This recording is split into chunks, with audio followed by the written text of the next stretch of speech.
I'm with you, I am able to keep pushing my limits, and all the drive that I have, well, I'm going the distance with you. I didn't know what I had till I knew what was missing, and everything that I dread, well, I built a resistance with you.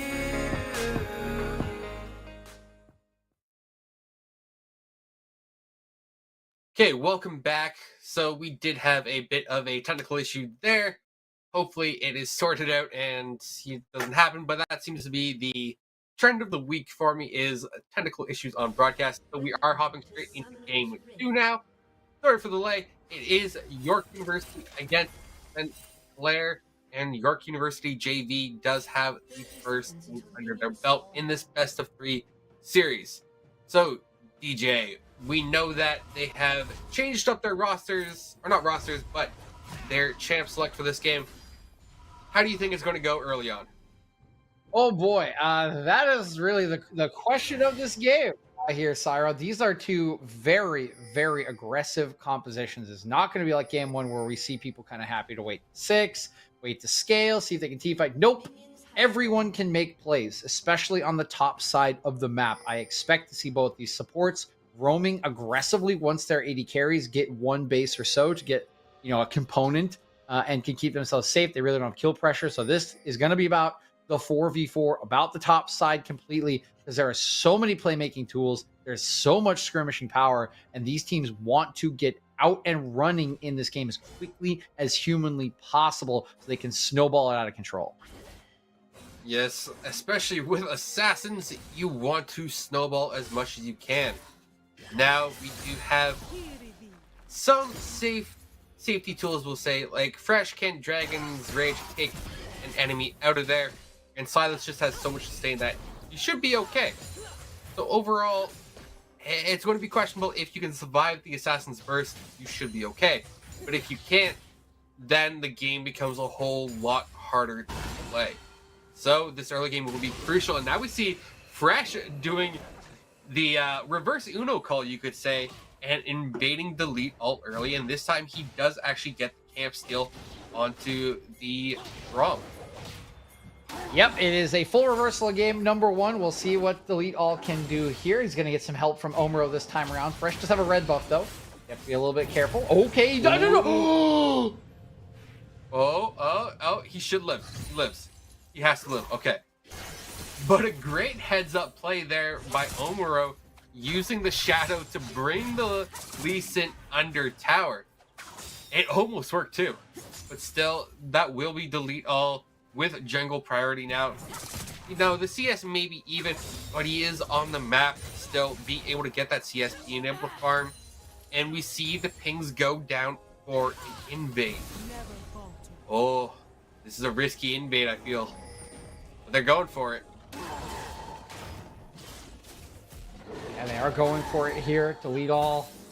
Unlike he has the power of his bottom lane, they do have the push.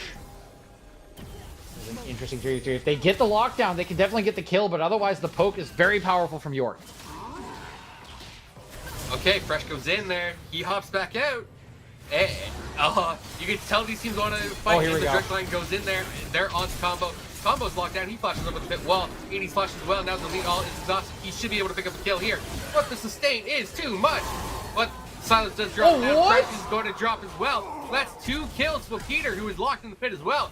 He's looking for the third on Verge, but I don't think he's going to get it. Instead, it's all eyes on No, Barlow. he does. He has Conqueror. He can't die here. Barlow's still alive. Verge is getting focused down. So Zephyr has respawned, looks to re-engage despite he doesn't. So Peter's now maybe overcommitting. Now here. he's gone too far. 200 HP. He's still alive. He gets hooked. He goes down.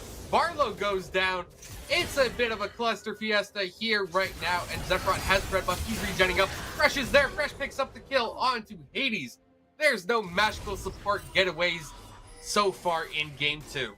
Oh my god, it's absolute madness. It's exactly what we thought. It's a bloodbath. 7 kills in 4.5 minutes here, Cyro. This is absolutely insane. We even had the solo kill come in from Ricky LaFleur in the top side. And yep, not going to be like game 1 at all. The way these drafts have gone, we can expect to see more of this kind of skirmish.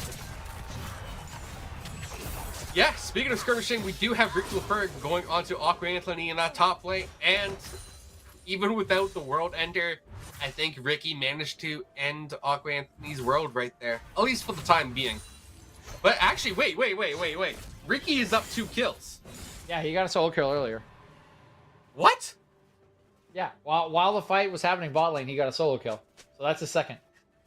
Okay, so it's a bloody match across the rift right now, as everyone is getting in on this action. Yep, everyone is getting in on the action. Cyro, we mentioned it was going to be bloody. We were not lying to you. See, we're nice people. We wouldn't lie to you, all you nice people out in Twitch chat. You're going to get more. You're going to get more blood. Ricky's going to be very, very strong in this game. Of course, this whole top side has kills now. Have some items in their back pocket. First Dragon will be aggressed here by Fresh. They got the push in bottom lane. They got the push in mid lane as well. So this should be easily secured, but not going to be game breaking, I would imagine, here, Cyro, even a Mountain Drake early on. Yeah, there's no super tanks that will really benefit from this Mountain Dragon.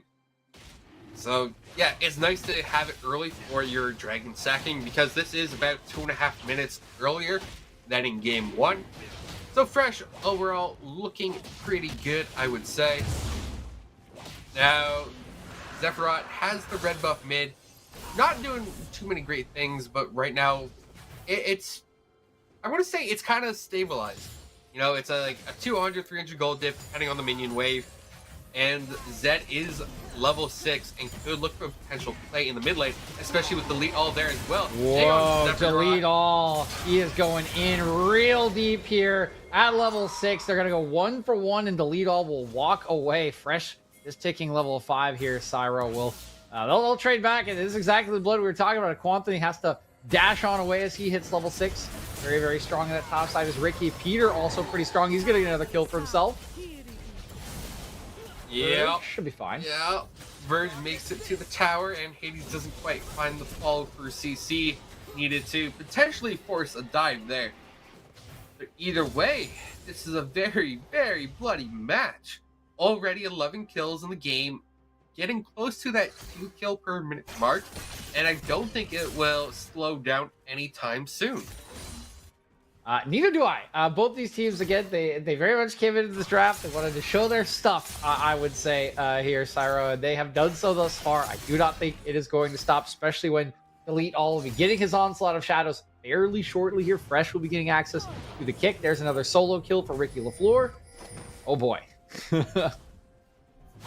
Quantity got more for a bargain for in this lane. Yeah. All I can think about now is that, what song? What is it? You know, hey Ricky, you so fine, you blow my mind, hey Ricky. Because Aqua Anthony there is getting blown away. Yeah, and I don't know how powerful Aatrox is into this matchup, but Ricky is really making it look good, Cyro, at this point. It's going to be very tough for a Quantity to have a real impact in this game at this. I mean, you can just look at the item difference at this point. Like, I'm pretty sure Ricky's not that far away from Gore Drinker, so this is looking good for St. Clair. I think they're in a pretty good spot for themselves with a Fresh. It's still only level 5, Delete All 6, and here goes a Quantity. Oh, here's something he can do. Yeah, this is okay. Oh, no, yeah. Okay. I was going to say Fresh. There's no way you're getting out of this one. And that does actually help Aqua Anthony get back into this. But then in the mid lane, we do have Zephyros going down. Well, but it's Barlow. They're turning on the Barlow. Barlow should have the Judge Line available soon. Does use it to get to a wall. Has the Blast Gun available. Should be pretty safe. Now, I think Peter probably could have played that a little bit better and actually hit the Blast Cone before Nautilus got to it. Maybe then they get the kill as well. But still, Barlow had Flash available just to be safe. So overall, it's a pretty even game state with York University having the goal lead regardless. 300 gold right now. It's not much of a lead. This Hex Drake is the second one on the table. Won't get that soul available. No gates this time around, Cyro. 300 gold, not going to mean much, but oh boy. Okay, yeah, Peter's really strong. Good flash away. Oh, that is just gross from Peter. Great shielding from Verge, but it's just not going to matter. That is just Ezreal play at its absolute finest from Peter Zazima. Yeah, Peter just such a great job there. Dodging the Judge Line, getting the damage across, but still Verge with a good flash to avoid that Ezreal ultimate, but now it's Sephiroth. Potentially, okay, no, he's going to play that one safe, just getting a bit of damage across. So this is a double buff Akali who's 2 levels down. He's gonna die here. Yeah, he's definitely gonna die. Yeah. Well, that's a double buff Aatrox with 2 levels up now, and 3 tower plates. I think you could say top lane is over. Oh yeah, it's been over. 4-0-0. 3 of these are solo kills, I believe, for Ricky. If not all 4, onto a quantity. This has not been a good part of the map for your clients. Fortunately for them, they got things going for them on the other side. Sephiroth dead once again here to Omuro on the all-in at level 6. And of course, this bottom lane, it's just really, really strong. I mean, this is even without Peter. They're just going to kill Verge again. So we are getting 2 distinct parts of the map at this point here, Cyro. Fortunately for St. Clair, they've gotten the Rift Herald and the early Drake. They're going to knock the first turret down with this Rift Herald as well. So they are using their advantage to its fullest at the moment. Okay, Fresh. You just getting a little cheeky there. Almost got picked off by Cloth Anthony, but Barlow is there. He's going to ensure this tower goes down. And if they use the Rift Herald here, I'm going to say that's a waste. I don't want to see the Rift Herald being used here because Ricky is already too far ahead to be stopped by the Akali. Just look at the CS lead alone. It's already at disgusting points. They're forcing Akali off the tower as well. So Akali can't even catch the XP. And this is looking bad now. Not even bad, disgusting. World-ending bad. I need to pull up a thesaurus to boost my diction because it is over for a Quath Anthony here. Quantity is, he's in a bad spot. He's not the only one, though. Verge also in a pretty bad spot. Gonna get charged on and he's dead. Who will get the kill? That is the only question left. It's the lead all. Gonna get himself another one. They are punishing this bot lane as hard as the St. Clair is punishing the top lane. They didn't even use the Rift Herald on the top turret, knowing that it will go down eventually. There it does go for the first turret of the game. They'll get those extra plates onto Sephiroth, who does kind of need him here as he's falling behind Omuro combo. Now 2-4 with that mythic item, but one of these teams needs to figure out how to stop the bleeding here, Cyro, because top lane is bleeding for Young really bad. For York, and St. Clair, their bottom lane is bleeding nearly just as hard. But at the end of the day, what's more impactful, a super fed Aatrox or a fed Ezreal? Because Karma is a support, her damage will be there still, but eventually it shifts to utility, so it will come down between who's scarier. And I'm going to say an Aatrox with a shit ton of sustain is scarier than Ezreal. I am going to agree with you for now, Cyro. However, I would say in the late game, the Ezreal is actually going to be a lot scarier. So it does feel like if Peter continues to get strong and get a little heal cut, he can cut through this Aatrox, I would say. But right now, I am with you. I think Ricky LaFleur is just far and away the strongest member of the game. He's nigh unkillable because there is no real heal cut. And no one can really afford heal cut at this point in their build path outside of the sport. Meanwhile, top lane, Sephiroth. Quantity has really struggled with the top lane. He can still take care of a mid laner, though, in the mid lane 1v1. And this is just Akali thing. This is the 1-4 Akali without a mythic item gets solo kill. And Rick is dead.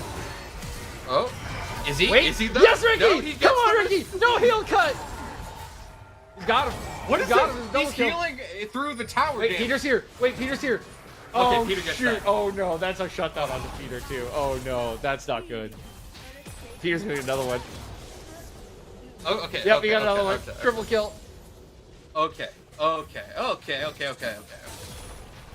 I think we need to regroup here because that was a chaotic series of events. First, you get Cloth Anthony back in the game by getting the kill onto Sephiroth. The difference there was that Akali had the Ignite where the Silas did not. And then you just have Ricky sustaining the tower damage. He was out sustaining it. He was healing through the tower damage, which is just nutty there. He 100% won that 1v2. If it wasn't for Peter coming up to, save his team, that would have been absolutely atrocious. We just saw the gold values there, and yeah, it's the Ezreal and Aatrox show. But Verge is 1-4, Arlo 0-3. The St. Clair bot lane is definitely hurting overall, and so Ricky, it is on your shoulders here.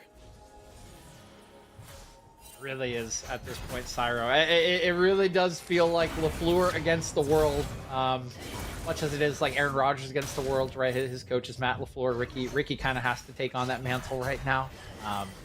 He did a pretty good job of it in mid lane. Again, we mentioned if there's no heal cut, he's pretty much nigh unkillable. He was unkillable in the 1v2, but his counterpart here, Peter, got the shutdown, is 7-1-1, is on 2 items, and there is heal cut now on the Karma, who can empower everyone with heal cut. So I still think Ricky's the strongest member in the game, Cyro, but I don't think it will be for that much longer. Hold on here. Okay, Ricky is going to turret. Hades flashing away. Hades going to die here. The question is how much can he get done? Shutdown comes through. They're fighting under turret. There is no more heal cut available, but Peter's still very strong. He's dashing away from Ricky. What? Ricky's healing up. Fresh is healing up. Double kill coming in. They've already gone on top of Omer as well. And Delete all stay alive in time. There's no more wave. Ricky still alive. He should get this kill. There's a double coming through from Delete. He's going to dodge away on the first Q. Can he dodge a second? No. We'll need one more EQ for Delete to go down, but Peter is here with the heal, and Peter's going in. He's in melee range. No. Look at the damage coming through. Oh, that was risky for Peter. He's on a ward too. Ricky knows where he is. He does not have flash.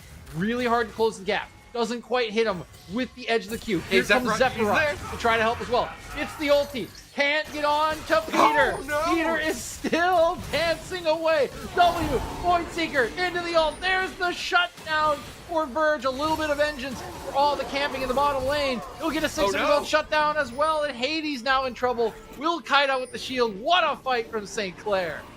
What are we watching? This is like a fiesta on top of a fiesta. It's like a fiesta squared if there was such a thing. We are witnessing it. Because not only did Verge pick up 2 kills, it was 2 kills on people who had bounties on their head and were massive. So now all of a sudden this Kaisa is fully back into this game because the CS is basically even. And yeah, that was absolutely massive for the Kaisa. She'll still be down overall. And my oh my, Ricky, it's his time to shine apparently. And I know it's spring, so LaFleurs are growing up out of the ground right now. My oh my, this Aatrox is atrocious. Now with Death Dance, the resets are going to be insane. He can probably one combo Peter pretty easily right now. And while Karma did rush the ChemTech Putrefier, it's still, you know, it's heal cut. It's still an Aatrox. The Aatrox will still sustain with the amount of sustain in his kit because it doesn't stop the sustain. So great to see. Yeah, Karma, rush the ChemTech Putrefier for the Silas, for the Lee Sin, for the Aatrox. But at this point, how much does that really affect Ricky here?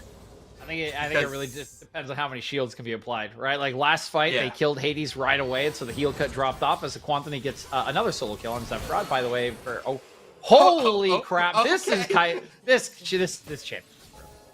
Champion, stupid, man. You hit one W, you hit one Q. That's a 7 and 180 carry. He's like an item ahead. He's like half an item ahead. It just burst. Yeah, it's a 7 and 380 carry now. Thank you very much. Yep, and there's another one for Verge as he will land the Void Seeker into the ult. He will follow up on Omro, and this one feels like it's falling apart now for York. Grady carries dying. The burst is coming online from Verge as he is going. That super powerful AP build, and Ricky still unkillable, just going to help get an extra kill on the Delete under the turret. This one is really feeling it. You look like York, like St. Clair is going to send us to a game 3. We get a game 3 here. If we don't, I will be amazed. And Quoth Anthony drops down there as well. And I'm going to say St. Clair goes for the Rift Herald here as they already have 3 members there. And I don't think there's anyone on the side of York who can contest it. Maybe a lucky steal out of Peter Zezima on this Ezreal. But that's still a 2v4 situation. And it is a questionable choice if they go for it. But I think that's what they might be doing here as they step up with the poke. Oh, wow. Okay, that Rift Herald got pretty low. Fresh is going to pick this one up, but he's going to die for it. And now Peter, he's looking for Barlow. He's looking for Zephyros. He gets 1. He could get 2. He gets the 2. He could get the 3 or the 4K now. I don't know anymore, but Verge is going to pick up the kill onto the Kaisa. They're trying to leave it, but no, Delete All does take that. And my, oh my, we are at the 2 kill per minute mark, and this is the fiesta. It really is. It is a bloodbath. It is a fiesta. It's like you're doing Moog's quest in Elden Ring. Sorry if anyone hasn't done that quest yet. You can look it up. It's a fun one. There's blood everywhere. It's just like Summoner's Rift right now. If this was an accurate depiction of Summoner's Rift, we would see there would be a lot more red. It would not be so green. That's for sure. These players are just having some fun. I feel like Cyro. They are really enjoying the agency, the amount of kills they have. Right, Ricky's having the time of his life. Peter, after that kind of a little gap there in the mid game with 2 deaths, he's still feeling super strong. Verge is kind of back into the game, can still burst people out, but I mean, there's more kills to come. There's more action to come. We still only have 2 Drakes for St. Clair, so they're 10 minutes away from a Dragon Soul. There are still tons of turrets up on the map. Baron just spawned. Like, what a game this is. Oh boy, Yep, Verge in trouble. Verge dead. Yep. Yep. And Verge, Elite all looking for someone to think now. Perhaps they do go on to Fresh here. Fresh gets chunked so hard there. Barlow trying to body block for this. Does get the depth charge onto Peter. Sephiroth is there for the ADC cleanup. And now it is Hades being focused down. And yeah, you're not getting back over the River of Styx without dying yourself. Cool. That could be Baron. Yeah, they have a Rift Herald. They still have a jungler. There's 4 of them. No Peter Zazima. They could just go for Baron if they want to here, but they're not going to. Instead, they're going to do turrets, Cyro, and try to stop a Quantity from pushing in this side lane. We'll get 2 for the price of 1 with this Rift Herald. See, Verge is the Baron killer on the side of St. Clair, so I understand not going for that. When getting double mid towers is probably the better call because it sets you up for an easier dragon to take. But with the resets, I don't know if they'll actually be able to test this dragon properly. Ooh, Fresh is going to get caught up by Delete All here. Combo is there as well. Without the kick, he has nothing to get away. He does dash to his teammates, and he will survive the combo coming in. A combo there. Oh! And nope, there's Peter with the ultimate. He's not getting away from the true shot. Sniped across the map by Peter, and Fresh tried to sidestep. He was looking for it, but he ran out of Summoner's Rift to work with. Second Drake going to go down for the Orc Lions, still with that 2k gold lead. Quantity is somehow actually a part of this game at 3-6 now, with the kind of nearly on 2 in the side lane. I mean, it's just chaos everywhere. I have no idea how this game is ending at this point. The later this goes, the more questions I have to ask, because I think Peter is going to be so good at extended fights later on. But at some point, Verge, even with how far he's been camped, can just one-shot anyone if he hits a full combo on them, as we saw him do to Peter. So this game could just go in any direction. Cyro. Okay, so the Ezreal does have a Eclipse, Mirror Mana, and Essence Reaver. That's the item name. So, with going Eclipse, he does have a little bit more armor pen, a little bit more upfront damage. It's not as safe as if he went AP build, like with the Crown of the Shattered Queen there. So, if Ricky or Verge or even Sephiroth gets onto Peter, I think Peter could die without excellent positioning. So, we will have to keep an eye on that. But right now, these two teams are very, very scary and very thirsty for kills. They want to fight. They will take every fight they can.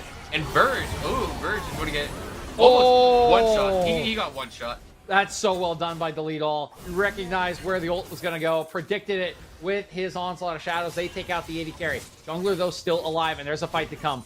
Insert on both sides right now is York Lions, but now they are 5 strong, kiting back. There goes the root coming down. Already 1 down onto Hades. That's the heal cut. The trade goes on to support. Ricky LaFleur now is the member to watch. Can he win the fight? Can he do the damage? They're going so low. Peter's chunked out. Ricky is dominating. Another one traded back by Peter. These 2 carries are just duking it. 1 for 1, back and forth. It's 2 for 2 at the moment. But again, no more heal cut. The side of York Lions means Ricky feels nigh unkillable. Sephiroth, however, may not be the case. He's flashing in, but he gets outplayed by Peter. There's the shutdown for Ricky. And the other 2 members, they know they cannot do anything to this Aatrox. They get the Ezreal at the price of the mid laner and Sephiroth, and it's all gonna reset again. Oh.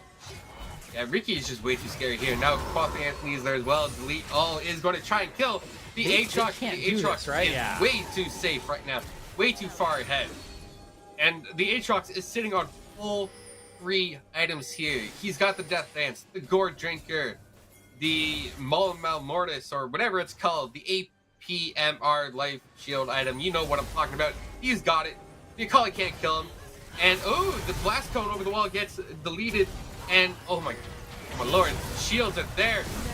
And he's going to try to get first down, but he's still alive. He's still sustaining. Okay, he does drop down. 900 shut down, but Verge. Oh, Verge is going to clean up this fight pretty easily. Delete all with the Onslaught of Shadows. Does get the CC there, but it isn't quite enough there.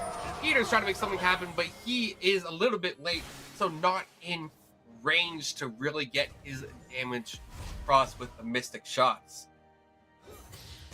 Whew. Baron finally, right? 4 members strong. Only Peter is remaining here. Quantity was retreated as well. Gotten his full HP bar without delete all. I think this is finally the prize for St. Clair. Yeah, I would hope so. But either way, the gold is still so close. Yeah, we're 25 minutes in within 1,000. And 1,000 gold really means nothing with the amount of shutdowns going back and forth between these two teams. But Baron is a definitive advantage now for the side of St. Clair. And they waited until Ricky got up as well, so Ricky will have it. And that will be a 5-man Baron push as Dragon spawns in 45 seconds. 45 seconds. Ooh. It will be. Drake for either one. Soul playing Sia Quantity trying to split push here, offer another threat. Feels like the fights are getting a little harder for the York Lions now that Verge is rejoining the game here. 11k gold, just 2k down on Peter Zima. Once the items are in, it doesn't really matter. And oh boy, that looks like a pick on Omro. Zeds are gonna going in. Not so sure about getting out. Here comes the ult, and he goes. Gonna get counter ulted, but I don't think it's gonna matter. Zephyr will get himself the solo bolo. All that York Lions can do is try to trade on the other side of the map. Baron still in the possession of St. Clair, means they can just charge down mid lane. Everyone will have to base here from York, or maybe a Quantity. They do have to answer this push. Dragon, of course, going to go down to St. Clair.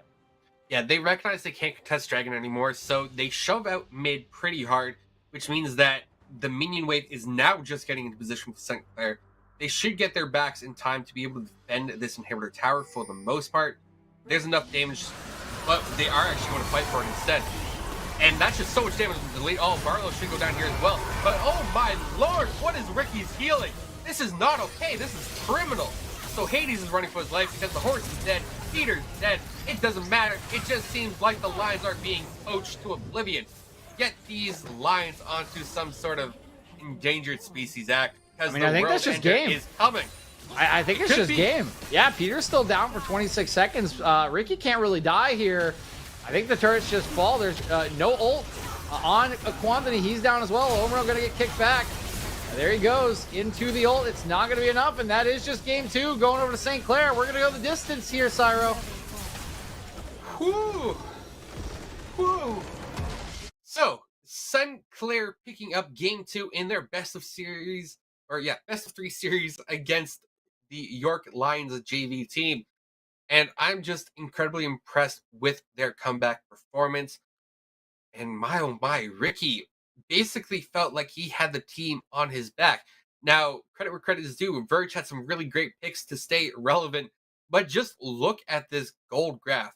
It is up, down, left, right, and sideways here. It was firmly in favor of York for the majority of the game. But once St. Clair had that team lead, they closed it out within 2 minutes of breaking even. So fantastic job there by St. Clair. Yeah, great game by St. Clair to fight on back. They have forced us into a game 3, but we will be taking a short break before we head, hopefully as soon as we can, into game 3, since we have been so heavily delayed in this series, and see who will come out on top between York Lions and St. Clair. I wanna know. Can we talk about me and you? Can we talk about me and you? Can we talk about the truth? I wanna know. Can we talk about me and you? When you know, when you touch,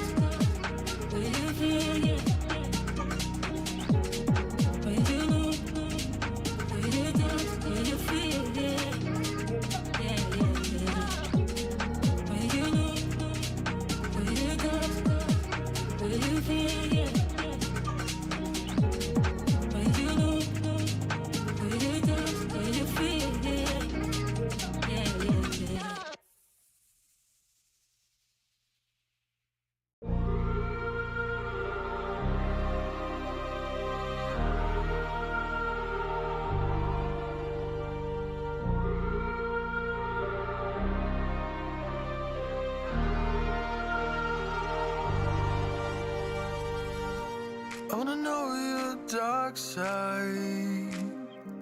I wanna know your secrets. I wanna be your lifeline. So I wait for you, wait for me. Wait for you, wait for me. Tell me you're more than just a highlight. Pretty pictures on the outside. I hate to stare at you through these lights. So I wait for you, wait for me. Wait for you, wait for me. Click and scroll, I can't let you go.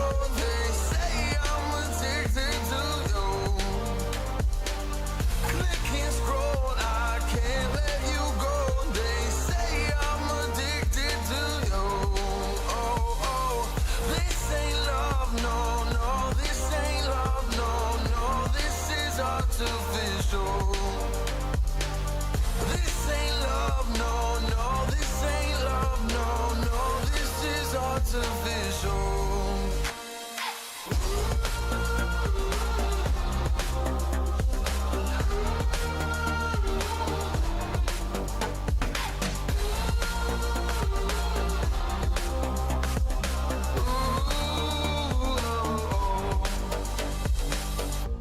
I wanna know you inside and out. Wanna know what's behind the light. Wanna feel that real love from within. And in. I want real love, real hearts. You're just enough to get me through, get me through. 'Cause you're officially perfect for me. So I'll wait for you, wait for you. Up all night thinking, passing the time, anxiously waiting. You're on my mind, losing and winning. You can't get it right. Hoping you see me for more than just that. Up all night thinking, am I on your mind? Will you come meet me and change my life? This love could be deeper. Just Thinking, will you love me? click and scroll, I can't let you go. They say I'm addicted to you. Addicted to you. Click and scroll, I can't let you go. They say I'm addicted to you. Oh, oh, this ain't love, no, no. This ain't love, no, no. This is artificial. This ain't love, no, no. This ain't love, no, no. This is artificial.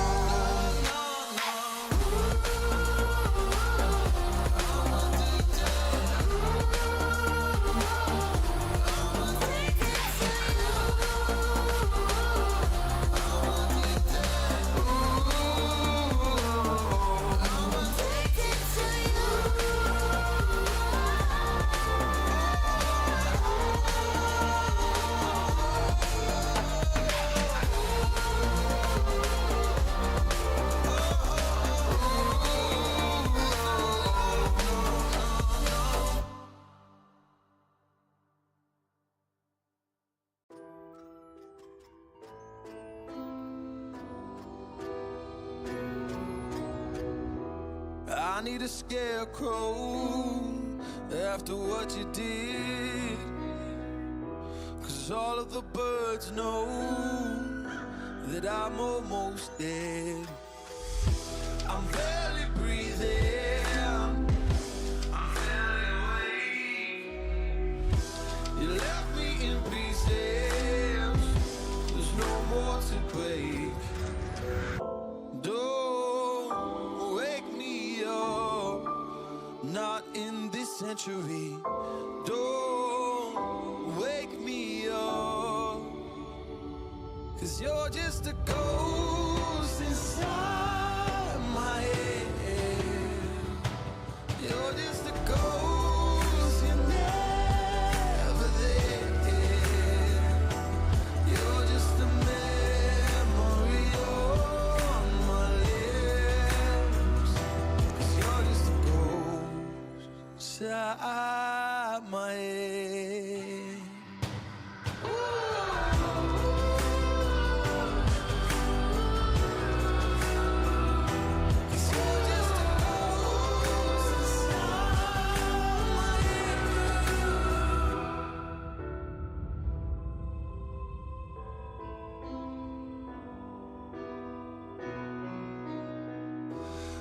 need an angel after what you did. 'Cause you were the devil, you messed with my head. You lied to my mother, you lied to my friends. You said that you'd be there, but this never ends. Don't wake me up, not in this century. Don't wake me up, 'cause you're just a ghost inside my head. You're just a ghost, you're never there. You're just a memory on my lips. 'Cause you're just a ghost inside my head. You're just a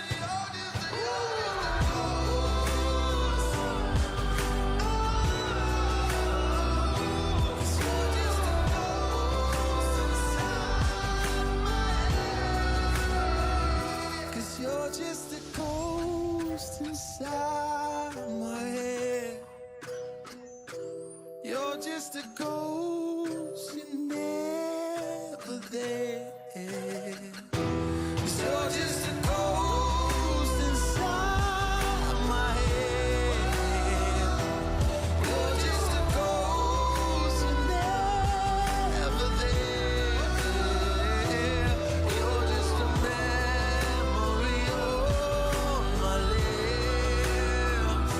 You're just a ghost inside my head. Oh, you're just a ghost inside my head.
Welcome back, and we are into, or not quite into game 3, but we have game 3 because we have gone the distance here in the second series of the night between St. Clair and York University JV team.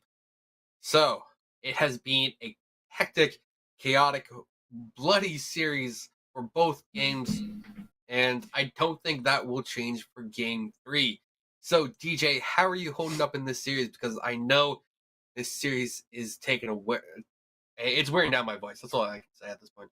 Yeah, I mean, that was a wild game too, Cyro. I mean, it was it was incredibly bloody. These players were just going balls to the wall. They were having a blast. And it was this time St. Clair coming on top, largely, of course, behind Ricky LaFleur in the top lane. So I would expect to see probably more of the same from St. Clair since this worked for them. I think they'll want to draft a similar way instead of opting into team fighting and potentially and likely to see if they can stack topside. I mean, I know a lot of teams don't play topside these days. There's a couple notable ones in high and low amateur scene that do. But if you can stack Ricky LaFleur, get him another good matchup, you see your win condition. It's pretty obvious. So maybe just invest into that if you're St. Clair. And if you are the side of the York Lions, you want much more a game one feel where you have a little bit more control and maybe have to rein in your solo laners with their picks a little bit. Yeah, something needs to be done about Ricky because Ricky's just too much of a force to be reckoned with. Even in game 1 on the Scion, he was still a force of nature, just being a meatball shield. And now, given agency on an Aatrox pick, he took over the game single handedly. And despite York having a super fed AD carry, it just wasn't enough. So I'm expecting heavy draft change ups for this game 3 because there's no way they run back game 2 with how well Ricky did. So far, the bans are Senna, Draven, which have been common throughout the night. There's the Scion. The J4 has been taken away from Delete All. The Jinx as well. So yeah, Sinclair saying, hey, we don't need to change our bans. And there's the Aatrox ban. So York definitely realizing that Ricky is the threat and banning or pinching his pool a bit. Okay, Ooh, and they are Mordekaiser. gonna go power pick with Mordekaiser. So they are gonna give Ricky an early pick, which makes me think that his champion pool was just about pinched. Uh, so they couldn't wait until phase 2. Speaking Mordekaiser like this just means you do get the easy kind of counter pick. It looks like a Quanthony has gone for something that can easily sustain in the lane, that probably won't get solo killed very easily in the Gragas, and they will just go back to that Hecarim or delete all. Easily countered here, by the Kayn. And then we see the Karma as well. And Nico gonna come in here for Omer. I actually really like this. This pick has been buffed. It's super strong in lane. Can actually team fight pretty decently well right now. I think this is actually a super clever adaptation in this draft. Yes, and if I'm not mistaken, our caster notes behind the scenes says that Omero here, if it is the right player, because name changes are a thing, could be the best Nico in NA. So, with that much of a confident statement in the pick, it will definitely be one to watch, I feel. Now, I do believe Zephyros is on the Karma. So, good wave clear, good, team utility as well. And Karma, if she gets ahead, her Mantra poke can be absolutely absurd. But we have the Kaisa for Verge, which I do actually like. Kaisa did do very well. Yeah, lost early, but had enough picks towards the mid late game to really come back and be a threat. And Set, having that AD bruiser tank helps with the damage profile. Otherwise, it was looking a little AP skewed in my opinion. So overall, I like St. Clair's draft. Yeah, St. Clair's draft is pretty fascinating here. The one thing I will say is, I'm taking a look at kind of the pick bands here. We did have the Karma as the first pick, immediately matched by Nautilus Hecarim. And the Nautilus is for this Samira lane that we see for Peters Azima. Not something we have seen in quite some time into this Kaisa. It is going to be picked to kill this Kaisa over and over again. They think they can just dumpster this lane. And the answer into that lane was the Set, who, of course, is super, super powerful in the early stages of the game, Cyro, to try to fight back. We'll have the Halo Blades Kaisa. We'll have the Set that can definitely 2v2. And because of that, while last game we saw it all on the top side, I expect to see blood in the bottom side this game again. So we're going back to more game 1, but instead of kind of controlled gameplay that we saw in game 1, I would expect blood level 2, level 3 when Set wants to get in, when Samira and Nautilus can have a kill combo. So that is what I would be looking at, and I would be looking at the junglers to potentially influence that. Although, again, both of these junglers are ones that more want to scale. So that bot lane may be left to their own devices, and we could see a very big snowball if one of them does get an early kill. Okay, so we do see that Aquath Anthony is going back to the Flash TP instead of TP Ignite. I was a little bit worried about that decision because once we saw the Akali fall behind, she basically fell off a cliff in terms of being behind. So looking at the rune choice, Conqueror, that's standard for the Mordekaiser. Phase Rush on the Gragas. I do like this. It allows him to get in and out and hopefully kite out the Mordekaiser at least pre-6. But once you're in the Death Realm, you're kind of stuck in there. It also allows Gragas to flex his build between tank and burst if he so chooses, where like an Aftershock or Predator kind of locks you in one way or the other. The Phase Elise gives you a little bit of room to work with and adapt to the game in front of you. Yeah, it definitely does, Syra. It's just a more flexible pick in general than something like the Kali that needs to get ahead. So Quanthony gonna sacrifice again. I think they were having a little fun in game 2 with the solo laners they picked up for themselves, looking to snowball this time around. Not the case. Definitely gonna want to be a little more standard here in the kind of approach they have to the game. Again, though, the bot lane is kind of the non-standard part of this, right? We see the same kind of runes going on in top side. I expect this top side to be pretty boring top lane where these two farm. The junglers want to get to 6. And obviously the particular St. Clair's jungler here wants to get to the transformation, regardless of how he gets there. That's really the main goal on this Kane. And again, I expect this to be bottom lane focused, and I expect that York should get the prio to some degree here, right? You actually, with the push of Karma, you do have to be a little bit afraid of the Nico. Nico is super, super strong at in lane at poking back. And if you land any sort of root onto Karma, even through the shield, it will do a ton of damage to you. So actually someone that can contest the push and poke that comes out from this mid lane champion. Yeah, both of them running the meteor too, so they have that extra poke as well. And you're right, there's the Hail Blade Kaisa, so more of an AD threat, I would say, rather than the AP poke. AP takes Hail Blades too. Really? AP as well? Oh, absolutely. You take it for the laning phase. Okay, that makes sense then. Yeah, regardless, you want that Hail Blades because you want to be able to scrap in the laning phase when you're at your weakest. Doesn't matter what rune you have in the late game as Kaisa, you will one-shot people. Yep, and then, well, the Samira with the Conquerors as well.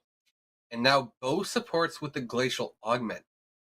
Now this is, I'll say, a little bit interesting because the Glacial Augment also has the damage percentage nerf on the enemy allies as well. So as long as they're standing in the zone, they will do less damage to your teammates.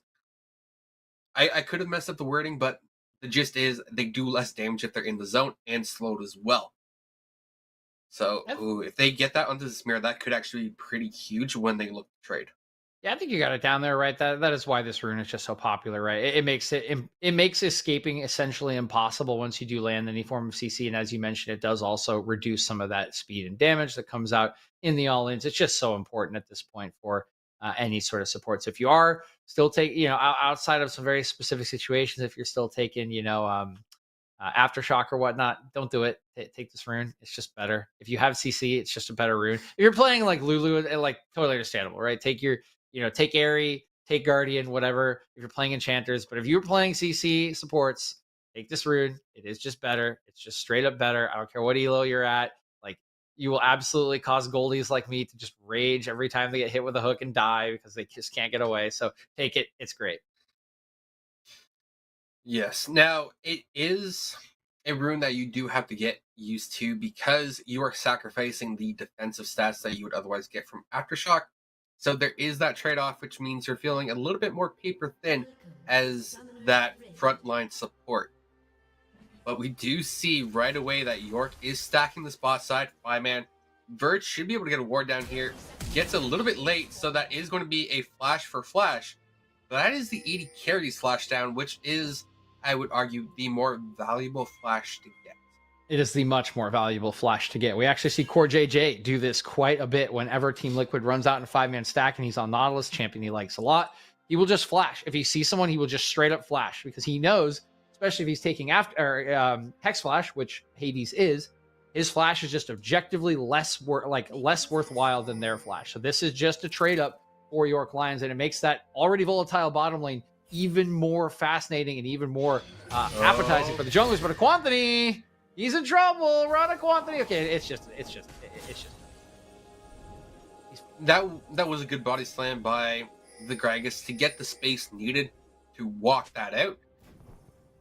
But yeah, they still want this fight. They still want the invade, and it's a 4v3, so it's a bit greedy here.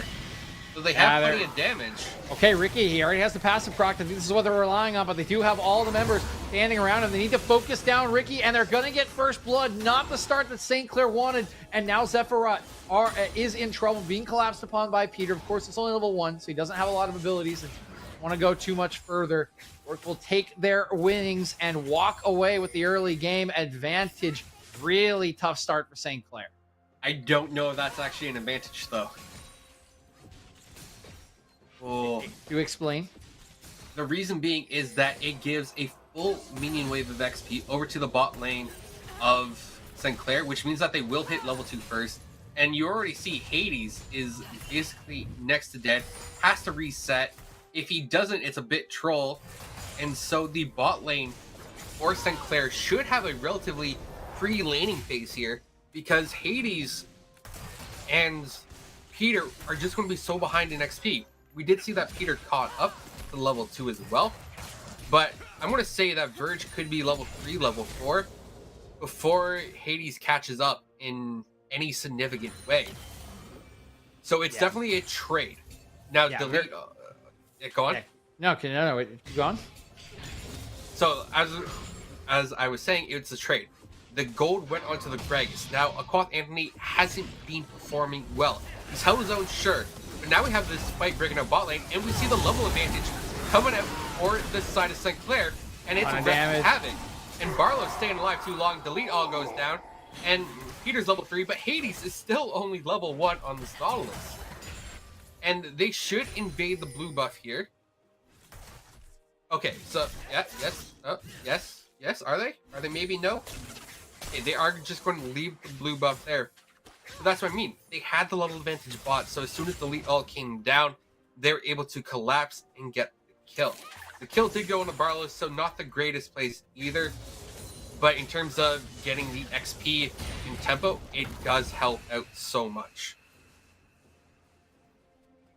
Yeah, it really does. It's a nice start for St. Clair. They take advantage of the part of the trade that favored them, and they get some extra worth out of it. Not quite able to kill Barlow. Did play that super well with the flash and the haymaker. Now the lead, although trying to make a play on top side. Level 4s are ticked. Will come down under Ricky. I don't know if they have the damage for this. It's up flash, and they recognize that Fresh is on the way. I'm going to flash away as a quantity as he gets locked in by the claw. Will just be a flash for nothing on the attempt for delete all. Nicely done again by St. Clair. Yes, and this is what I mean by Ricky just seems to be such a strong top laner for St. Clair that even with the gold advantage being in Gragas' favor, he's already evened that up in terms of CS. And because some people care a lot about stats, a level advantage early game is roughly equivalent to 530 gold in pure stat value. So when you have both the level advantage on your ADC and support, that's roughly 1k gold advantage for your team in that early fight, which is why I was adamant about it being a questionable advantage as the fight breaks out bot. Yeah, here we go. It's already a kill down for Fresh. Hades going to get one back on the Verge, and now Barlow's in a 1v2. Does he have enough damage? Super strong on the set. He'll get one back. He should go down here to Peter, and that is 2 kills or 2, I believe, going over to the side in the extended play here, going over for both sides. Of course, Peter does stay alive, which is going to benefit him a lot more, as he's actually already level 5 due to some of that solo EXP he picked up while Hades was suffering. Yeah, Hades was suffering there, but I think York needed that bot win there just to keep their hopes alive in this game.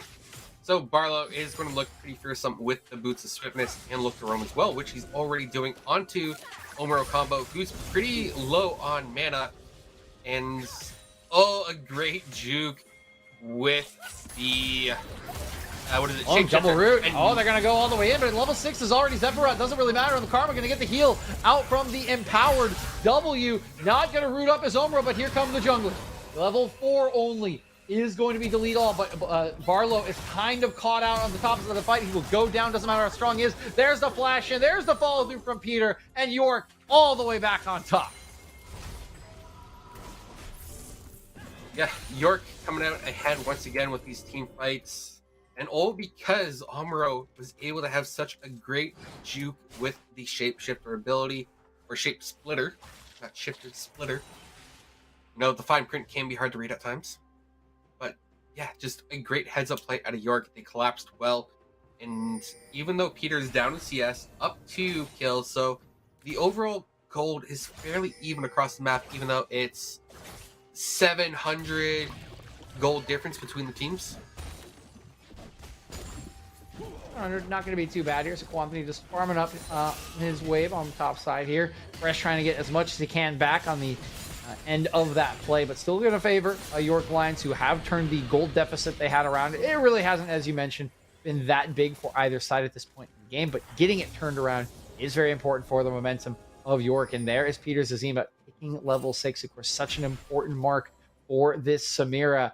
And he's already 2-0-1. He can look to really try to take over this lane in this game. Yes, and because so many of these fights have quickly gone in favor of York, the early XP lead for St. Clair has vanished, which is a little bit unfortunate because they did do a great job setting up their early game, especially shoving that wave in early. But it is what it is, and Barlow with the roams also cost him his XP advantage over Hades. So yeah, once again, the bot lane for York seems to be doing well, while Ricky is still doing Ricky things. They had a nice trade onto Zephyr out here. Pushing laning power of Omero's Nico here.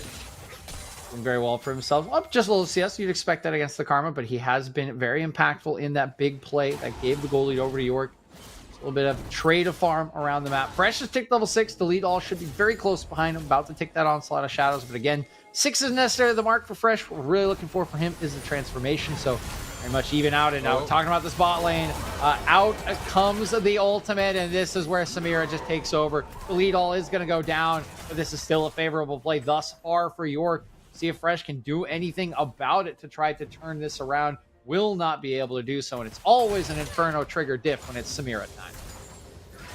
Yep, just level diff, XP diff, whatever you want to call it, even the horse diff. Now, unfortunately, that was a trade back onto the lead. Also, it wasn't a super clean dive, though it did go in favor of York, literally because they were also able to crash the wave. But Ricky is just a menace in the top lane, up 20 CS still. Ooh, gets knocked in the tower, should still be okay. And he goes into the death realm with the Gragas there, and does actually survive for the time being. But Zephyrat, yeah, meanwhile, Zephyrat's in some trouble, having to run away. He's level 8 to level 6, but it doesn't feel like it matters against this horse. Has to flash away over the red buff wall. He'll keep himself alive, but I mean, at this point, Barlow's level 4. He's lower level than Hades, and Hades didn't lane for half the lane. Omero will get a little chunk out. They'll retreat now as the reinforcements are arriving, but mid laner basically, this could be Dragon, this could be Rift Herald. It's basically free run of the map here for York Lions to decide. Yeah, basically free reign, as you said. And we do see Fresh trying to get any sort of CS, but really he needs his transformation up to be of use. And I would like to see him go Red King. He's building towards the Gorge Rank, so that is to be expected. And now they are going to die on the Gragas. If the Gragas doesn't die, yeah, I was going to say, that's a good heads-up play by Fresh to make that gank happen. And now they have the main advantage for the Rift Herald, as Barlow is starting and taking the Rift Herald at level 4, which is a little bit suspicious. Yeah, that felt a little weird from York there, as they actually saw the rest of the team go up and try and dive with Quantity, but they're going to get a fight regardless. And oh my god, Fresh already going so low. Asking the ulti to stay alive. He'll almost certainly go down as he comes out. There's the Inferno trigger, keeping Peter alive. He's trying to carry this fight. Omero's going to get the second, and it's just the level differences here. Peter is still alive. He'll fall down. It's once again LaFleur versus Zima in these kind of fights, but this time around, LaFleur is not as ahead as he used to be in the Aatrox. He'll go down. And even in the 4v5, it is York Lions coming out ahead, picking up the Rift Herald. Okay, he just finished the Riftmaker as well. So if he had the Riftmaker, he probably could have 1v3 that fight. So it's just a matter of back time as well, because Rick didn't get a back after killing the Gragas. So Gragas also did TP into this fight. I believe he TP'd to the mid tower and then walked into it. Or no, he's bot lane. TP bot, I guess. But either way, York still won that fight, and they're up nearly 3k gold because of it. So York playing these fights well, and the Infernal Trigger and the Pop Blossom coming out of the Nico, which is absolutely massive AoE damage, and now Barlow is on the end of some of that AoE damage, as, yeah, Barlow is bar gone right now. I set up there from a Quantity, heading down to the bot lane, setting up the trap in the bush, and giving Peter Zazima yet another one, 5-1 and 6, and this time feels like Peter can just take over this game, right? We wondered if he could on the Ezreal, didn't quite manifest, but I mean, on a Samira, this fed. A little bit of trouble here. Flashing in is Fresh. He'll get the knockup, but good peel from Hades. Will keep his AD carry alive for now. Forces the flash out of the York Lions support, but it's all they will get. Even potentially forfeit this Dragon. The Delete does not have a lot of support. Fresh is here. This is going to be a smite fight. And it's Delete for now. He'll get knocked up, but he's of course. He'll run away. Okay, so that was a 12-minute Dragon, or the first Dragon take of the game. So Soul is still very, very, very far away. It probably won't spawn until the 30-minute mark, if my mental math is correct, because it's, what, 6-minute timer. So yeah, 30 minutes at the absolute soonest. So we could be in for the long haul with this game. And with these teams, it will be a bloody long haul.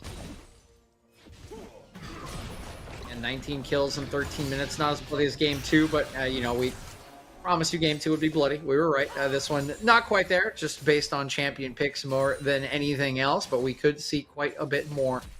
Harold off the table in the back pockets of delete all. We'll see where he wants to use that. Looks like he's just going to walk up mid, force this onto Zephyron. I like the placement, similar to something like a Victor. If you do just remove the safety from the wave clear champion in mid, can be quite a nice boon for you, although this will not get the full turret just yet. One more plate still to work through for Omuro and company. Yes, it is the last plate, and they did drop it to make sure that they got the bonus gold from the plates. But if you look at the top lane right now, Ricky is abusing this poor Gragas. That man has enough health problems as is, and now Ricky being forced under tower probably won't last very long. But so far, he's still staying alive, though I don't think anything more will happen as he takes the extra tower shot, and that will be the Gragas getting that kill. And a bit of an overstep there by Ricky. Yep, now it's supportal combat here in the bot side. I think Hades is dead regardless. There's a lot of people coming, but look at that. That's a nice combo, and Hades going to get himself a 1-for-1 at the end of this. I should give the kill over to the Kane, I would hope. Thank you very much. Fresh going to pick that one up, but nicely done, Hades. You're dragging one down to your hometown with you. Yeah, now I would expect Hades to win that because I was going to say he's about 3 levels up because I think Barlow kicked over to 6 with the kill assist XP that he got on Hades there. But either way, Barlow is so very far behind. You know, has 75% kill participation, but is also rocking close to, what, 40% of his team's deaths? And now Quaff Anthony goes down, delete all being focused here. Does have the CC coming through out of Zephyrat. Shouldn't be able to lock down delete all permanently there as Omuro, you know, throws out the shape splitter there just to throw some confusion into the mix. Yeah, just going to peel for his jungler who was getting slowed up by Zephyrat, but of course does manage to walk away. Did get that scuttle, and meanwhile off screen, Peter Zazima, he's in a 1v1, and he is going to triumph once again on the Daredevil. That's going to be first turret of the game going down to York Lions, and all coming through this bottom laner. Yeah, Peter once again getting ahead. Oh no, you got it second. Ricky got it first. Oh yes, Ricky. Shining light for St. Clair right now is definitely needed. But Fresh, once Fresh gets fully online, I think could be an absolute menace in these fights. And speaking of fights, here we go. Fresh misses the knockup. A Pop Blossom comes out. Doesn't land on anyone right now as Fresh keeps going in. He's sustaining pretty well. He lands the knockup there. And a great suplex by Barlow. But they are Peter. manned here, and they need to run for the hills. And no, Fresh gets knocked out of it. Barlow will be able to get over the pit. Zephyrat is trying to get some damage across over the Dragon Pit wall, but unfortunately it won't be getting anything there. And yeah, it's all she wrote, but Verge could be getting caught here by Quath Anthony. The body slam does land, the barrel is there. The killer instinct over the wall to safety will keep Verge alive for the time being. Ooh, okay, Hades. Still in a little trouble. I think Hades is going to go down here. He'll try to dredge the line out, but will get dragged back by the claw. Verge will pick up his second kill of the game, working towards that second item when he starts to come online here, but still very far behind. Peter Zazima, 8 kills in favor of York Lions at the moment, about 4k gold lead. Dragon coming up in 32 seconds, but I think the more interesting thing will be the second Rift Herald potentially. That will come up in a minute or so. Yes, the second Rift Herald. Not as famous as the first, but definitely still valuable. So it's also an Air Dragon coming up in 10 seconds. These teams could look to shake on it, depending on what they want to prioritize, because Dragon Soul is so far away. But Combo there, he's getting a little bit caught, but with delete all there, he's able to walk it out. And it seems like it will be a handshake on the neutral objectives, as a York is clearly favoring the Dragon when they already have that stacking started. Dragon is the call at the moment for the Lions, so they will pick up their second of the game. We'll see what the soul is and what we do get for Rift as soon as this one goes down. Anthony just going to help those minions up in the bottom side while topside trade over by St. Clair. There is the smite, there's the auto, and it's gonna be the Ocean Soul and Ocean Rift coming out for this final game of the series, Cyro. There goes the second Rift Herald. Use that one mid or bot. As you can see, Peter Zima heading up towards the mid lane. Still just the all the outer turrets, I believe, actually the top lane turret, the last one remaining for York Lions, and couple still needed to remove the outer line here for St. Clair. Ooh. So I'm And looking meanwhile- at itemizations right now, and we do see that the Nico did get picked off there. But itemization, almost everyone has their mythic. Barlow is incredibly behind on that front still. Like, incredibly so. And Verge gets picked off on the bottom side of the map. So these teams are handshaking sides as well. But with the Rift Herald top, this should be at least the T2, maybe the Inhibitor Tower as well. But with 2 backing, I think they'll be able to stop it after it gets the charge on the Nexus Tower. But with that minion wave there, it may not even get the Inhibitor Tower charge off as well, which is a little bit of a shame. And Ricky is sieging or doubling the T1 bot lane, so a pretty good macro play coming out of St. Clair, even though they do lose Verge. Nice barrel in, but Ricky's pretty tanky. Should be okay here. Only takes the 2 turret shots. Gonna pop him into the Death Realm as well. Takes another one, but it looks like he's got a solo kill coming. The flash is early from a Quantity, and he cannot stay alive. Another solo for Ricky Lafleur. Yes, Ricky Lafleur, the only one. Actually, Fresh is at 6-2-2, so Fresh is pretty scary.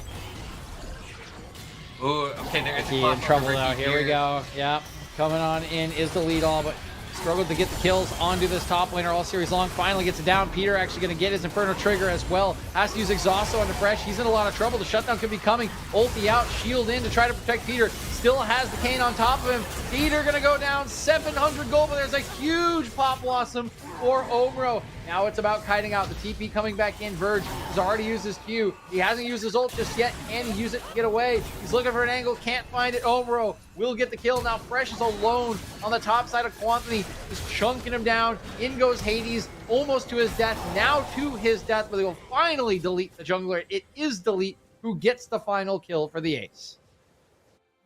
Yes, now we're finally starting to see a significant goal lead here. It's about 2.83k, depending on how the wave falls. But overall, St. Clair, they have opportunities to fight back. I don't think Zephyros is doing enough right now in the team fights, on the Karma pick being 0, 3, and 5. And Verge is getting picked off a little too easily as well, I feel. But also, there's a lot of scaling yet to be seen on St. Clair. Like, Paisa only has 1 item done that isn't fully stacked. That's with the Mana Mune. And yeah, there's still 60 stacks to go. But Peter, it's 2 items with a Quicksilver Slash and an Executioner's Calling as well. And my, oh my, that is a lot of damage.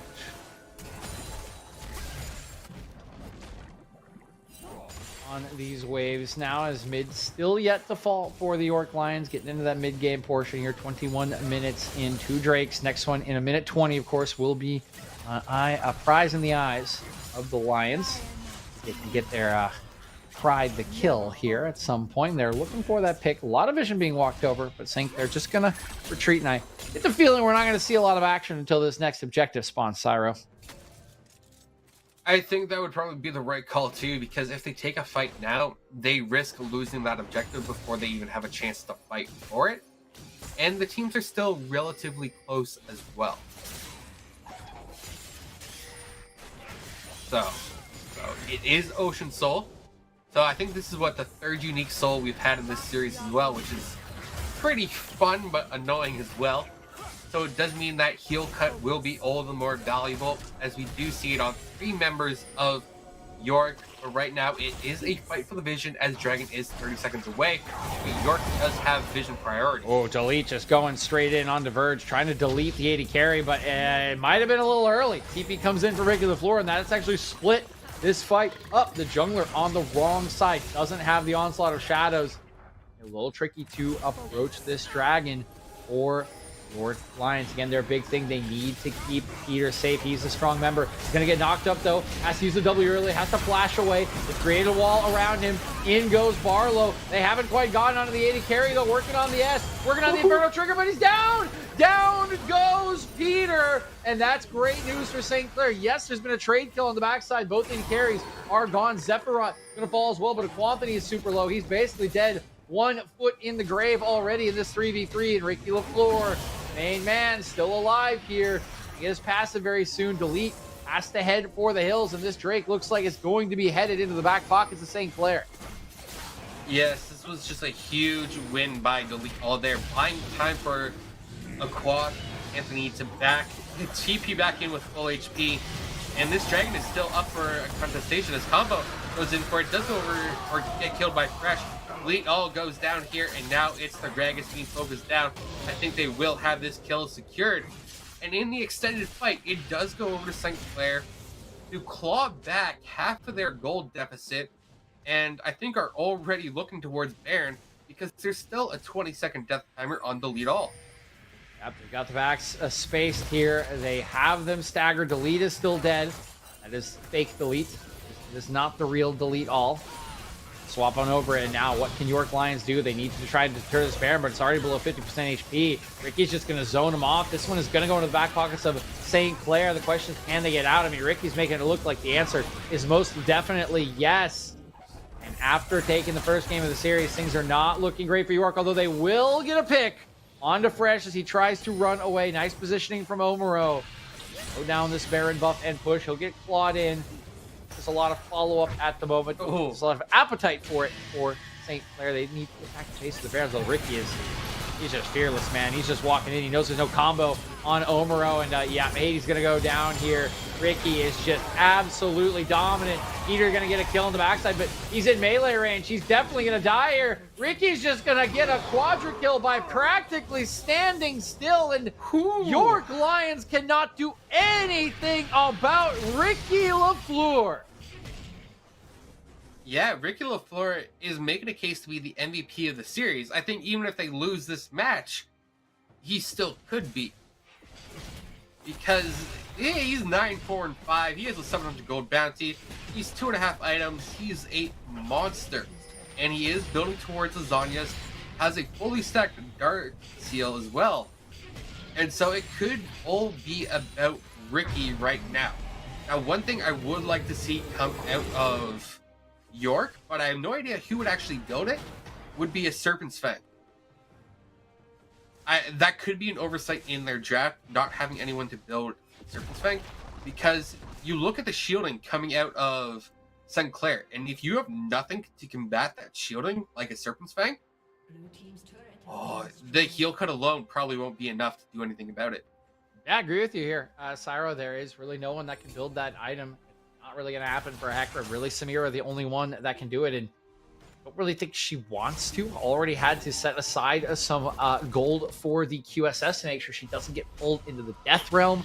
Not really something she can afford until maybe the hyper late game. And at this point, you're going to need it a little sooner than that, because Ricky has once again dominated his lane. He's dominated the team fights. He's 230 CS, 9 kills, 4 items. Like, this man, he's unstoppable.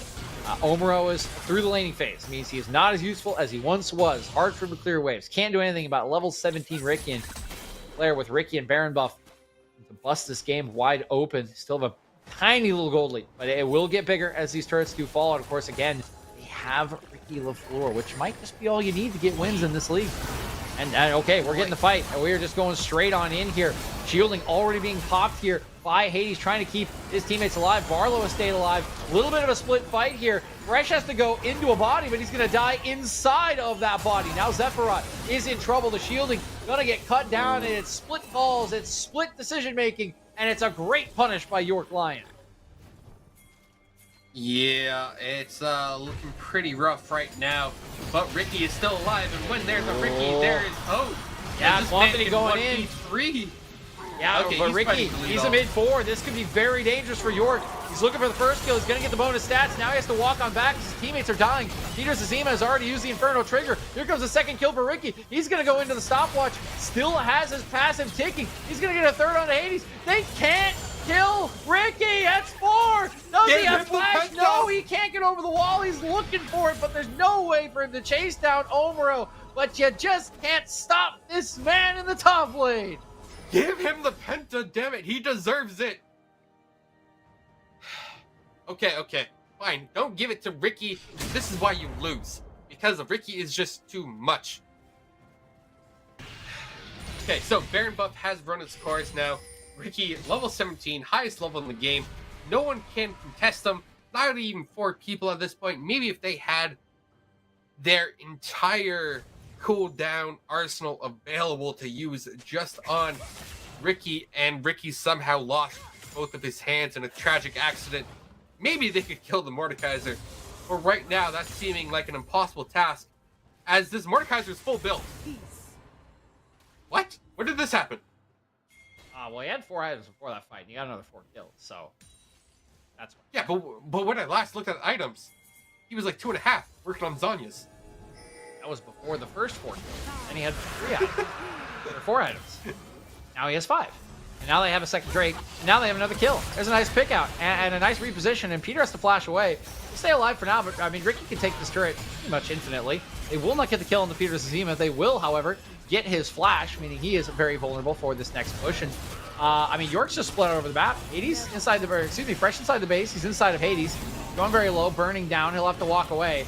He'll just tanking this turret up. Nice cast. That's going to reposition Sephiroth, who has to flash immediately. A lot of damage being taken by Fresh. Ricky in the middle of 4. He's going to go into the death realm to buy time. Oh my god, he does so much damage to Omuro. Needs to get a kill, though. He is kind of alone. Needs to pop the stopwatch. They can't! Oh, no! No! Ricky! He's still alive, this man! He's going to get the second shield. Can he get 3? Can he get 4? Ricky LaFleur is absolutely unstoppable! A triple kill for Ricky! And he sent St. Clair into raptures. They're going to take the series! What? Ricky, this is not okay. There are laws against abusing people like this. This is just assault at this point. But it doesn't matter because the game is over. Just over 30 minutes in, with 64 kills combined, this was another bloody game. And with going the distance and being hard carried by Ricky LaFleur, St. Clair Griffins win this best of 3 series against the York University JV Lions. Matt LaFleur, move over. You are no longer the most famous LaFleur in America. It is now all belonging to Ricky LaFleur, the top laner here for St. Clair. What an incredible performance from him in this game, too. The man, the myth, the legend himself. Apparently, it's all you need to win. A Ricky Diff is the story of this series, and hopefully will be the story of a resurgent second half of the season for the St. Clair squad here in the NECC. Before us here at the caster desk, that is all we had for you for the series. I want to thank my partner in Cyro Stims. I want to thank our production, Shiro, for dealing with all of the issues going on. There wasn't much they could do about them, but they fixed the stream. They got us back online, and they gave us 2 incredible games from St. Clair. And of course, thank you to all of you fans for tuning in. We hope you've enjoyed the games. There's still more to come here in the 3rd slot. You'll see more of Cyro. But for me and for everyone else signing off, hope you have a wonderful, wonderful night.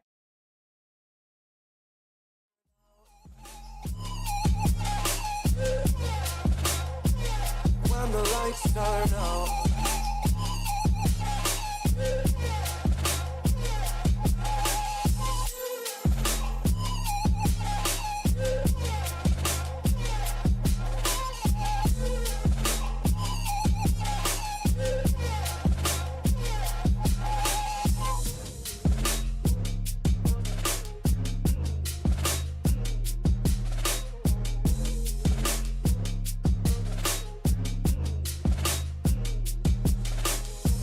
even now, laying down hundreds of miles away, I can see you and me like it was yesterday. I know it's not the same, but I'm still behind you every step of the way. Look in yourself and I'll be there, I can guide you. All the love is the same. If they send for me tomorrow, even if I leave right now, you'll find comfort there in knowing whenever in doubt, you can find me when the lights turn out.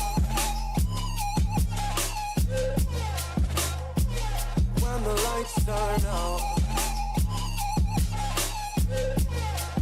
You can find me when the lights turn out. When the lights turn out. You can find me when the lights turn out.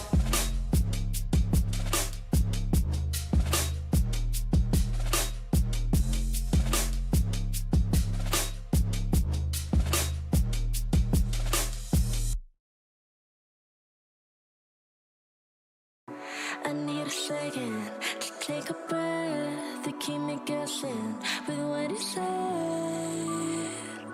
You're in my head. We're under pressure, we're sinking deep like stormy weather. Can't seem to breathe when you're with me. If you're gonna break me, I know I won't stay. I don't wanna wait here, you push me away. If you're gonna choose, you don't know what to do. I don't wanna lose you, but I don't wanna lose me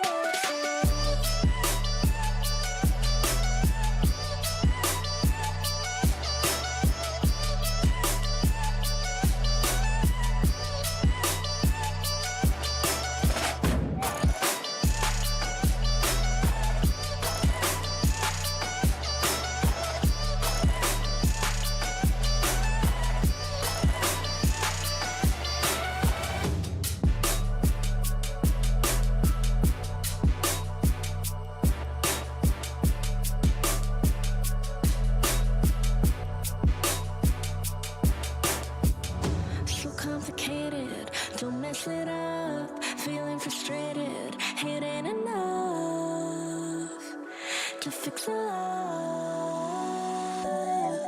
If you're gonna break me, I know I won't stay. I don't wanna wait here, you push me away. If you're gonna choose, you don't know what to do. I don't wanna lose you, but I don't wanna lose me too.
Welcome back for our third series of the night. Now, the first two series have been chaotic, they have been fun, and hopefully the trend continues.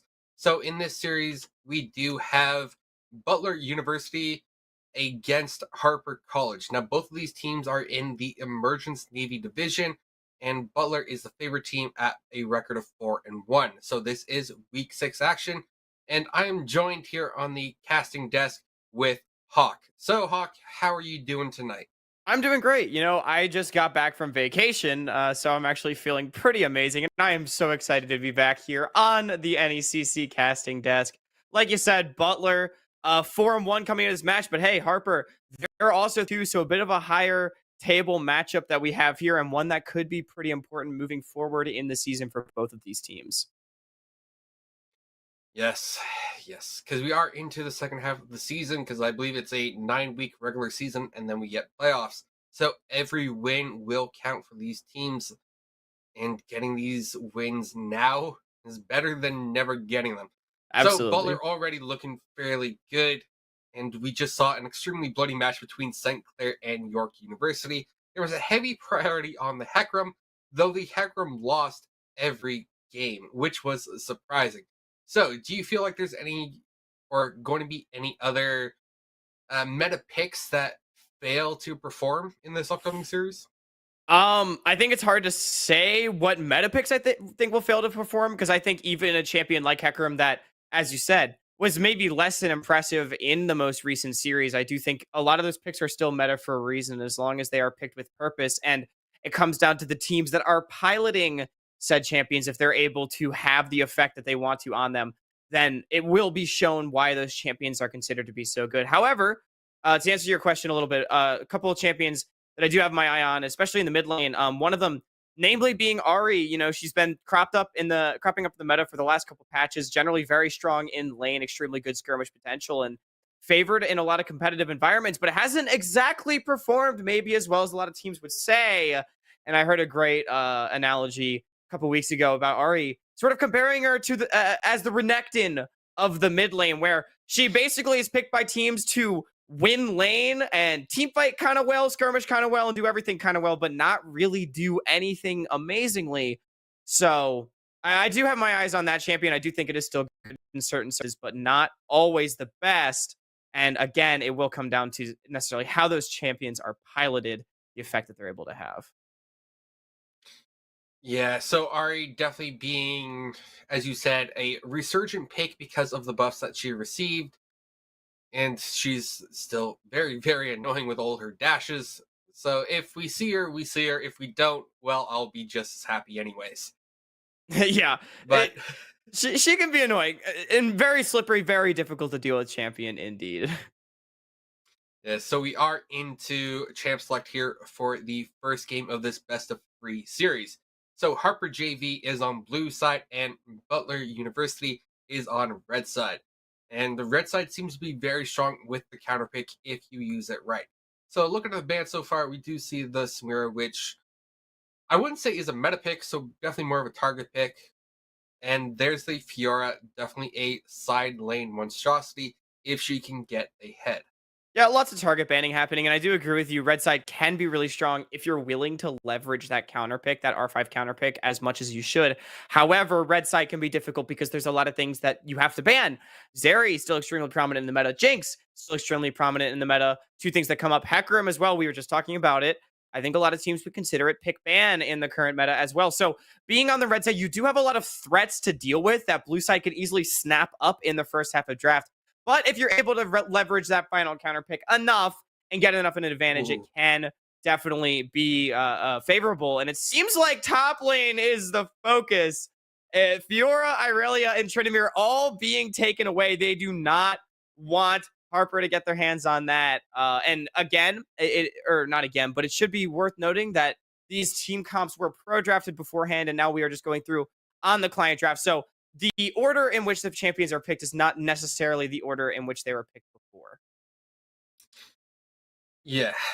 So it's one of those things with production. We either get champion select as it happens or pre-made and then they just kind of run through it. Either way, it's a surprise for me. And it's an aggressive bot lane coming out of Butler. I'm assuming that is going to be the bot Caitlyn Lux combination, and they should be able to shove that fairly cleanly. So I'm a little bit surprised that with the focus top lane in terms of the bans, that Harper just opts in for a safe tank pick. I find that a little amusing because Sion should just survive. Will go Hullbreaker most likely and have that side lane pressure. And so far, the bans for the second phase are typical, a little bit atypical. Corki's fallen out of the meta, still a strong champion. Lee Sin, Silas, some great Olin engagers as well being banned out from the likes of Harper, just to make sure they have fewer opportunities to engage, and then taking away Zetharath, which I agree with. I don't care, get the champion out of the game. I hate his poke. Yeah, I just hate his poke too much, and then he has the arcane artillery, which is annoying. That said, let's look at the rest of the picks coming out. We have the Graves, Vigard, Vayne, Pike for Harper, and the Galio, Hecarim, Kennen for the side of Butler. So, Hawk, what are your thoughts on these two compositions now that we've seen them? So it was a first picked Vayne here for Harper, and I think a lot of analysts, including myself, would say not exactly a prize first pick in the current meta. But if you want to throw down the gauntlet here in game one and say we are going to smash your bottom lane and get a Vayne going, with a statement trademark champion, that is definitely the way to do it. Unfortunately, it does open yourself up to a lot of counter picking by all of the meta 80 carries. Caitlyn being one of them, heavily dominate the bottom lane, especially with the Lux, and I think that explains why the Corki was banned out, not wanting to let that heavy poke duo go over, or the heavy poke trio, I should say. But Caitlyn Lux should have a lot of agency in the lane. I think other options could have been things like that Jinx, but Harper, they've adjusted well, and they've got themselves a pretty fearsome front line in front of this Vayne. The Scion that you mentioned, the tank going up there in the top side, should do very well into the Kennen matchup, as well as that Veigar should shut down plenty of engage attempts. I'm going to disagree with you there. They don't have that much of an actual frontline for Vayne. It's going to be Vayne relying on self-heal for the most part, because she also has Cleanse. And when you look at the rest of the comp, it's the Vigor with the Baby Cage, which they can just poke over top of. They have Pike, which is phenomenally squishy as well.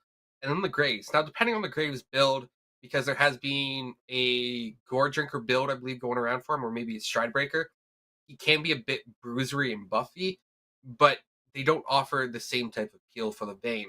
And Sion does have to be there instead of in the side lane. So it's a little bit questionable how much agency this Vayne will have. Whereas the win con for Butler seems very clear cut.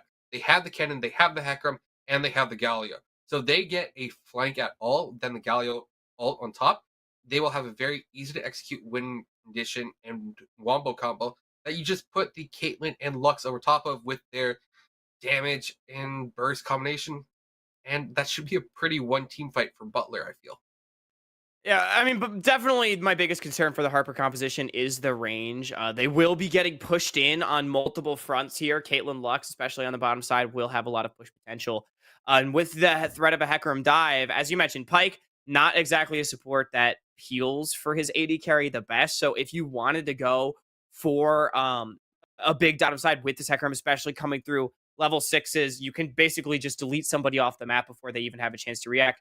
There is a lot of concern there, but again, I do still think this Veigar will be a pick to watch, because the Galio counter pick, while it is a favorable lane matchup for Galio, it's not a lane smashing counter pick. It's not something that's going to keep this Veigar down and really make it pay. So a Veigar that's able to scale up alongside this Vayne will provide an immense amount of zoning threat. Kennen can't really get in against the Veigar. Neither can Hecarim, and Galio can't if his teammates can't. So if you're Butler, you've still got to work to find creative engage angles. It should be doable, considering the fact that I would expect you'd have a winning bot side of the map early on to be able to just play through the mid game and win around 1-2 items. I don't expect this one to get late enough for Harper to be able to come online. If you're not able to make that happen, though, that's where this Veigar will be able to have massive effect.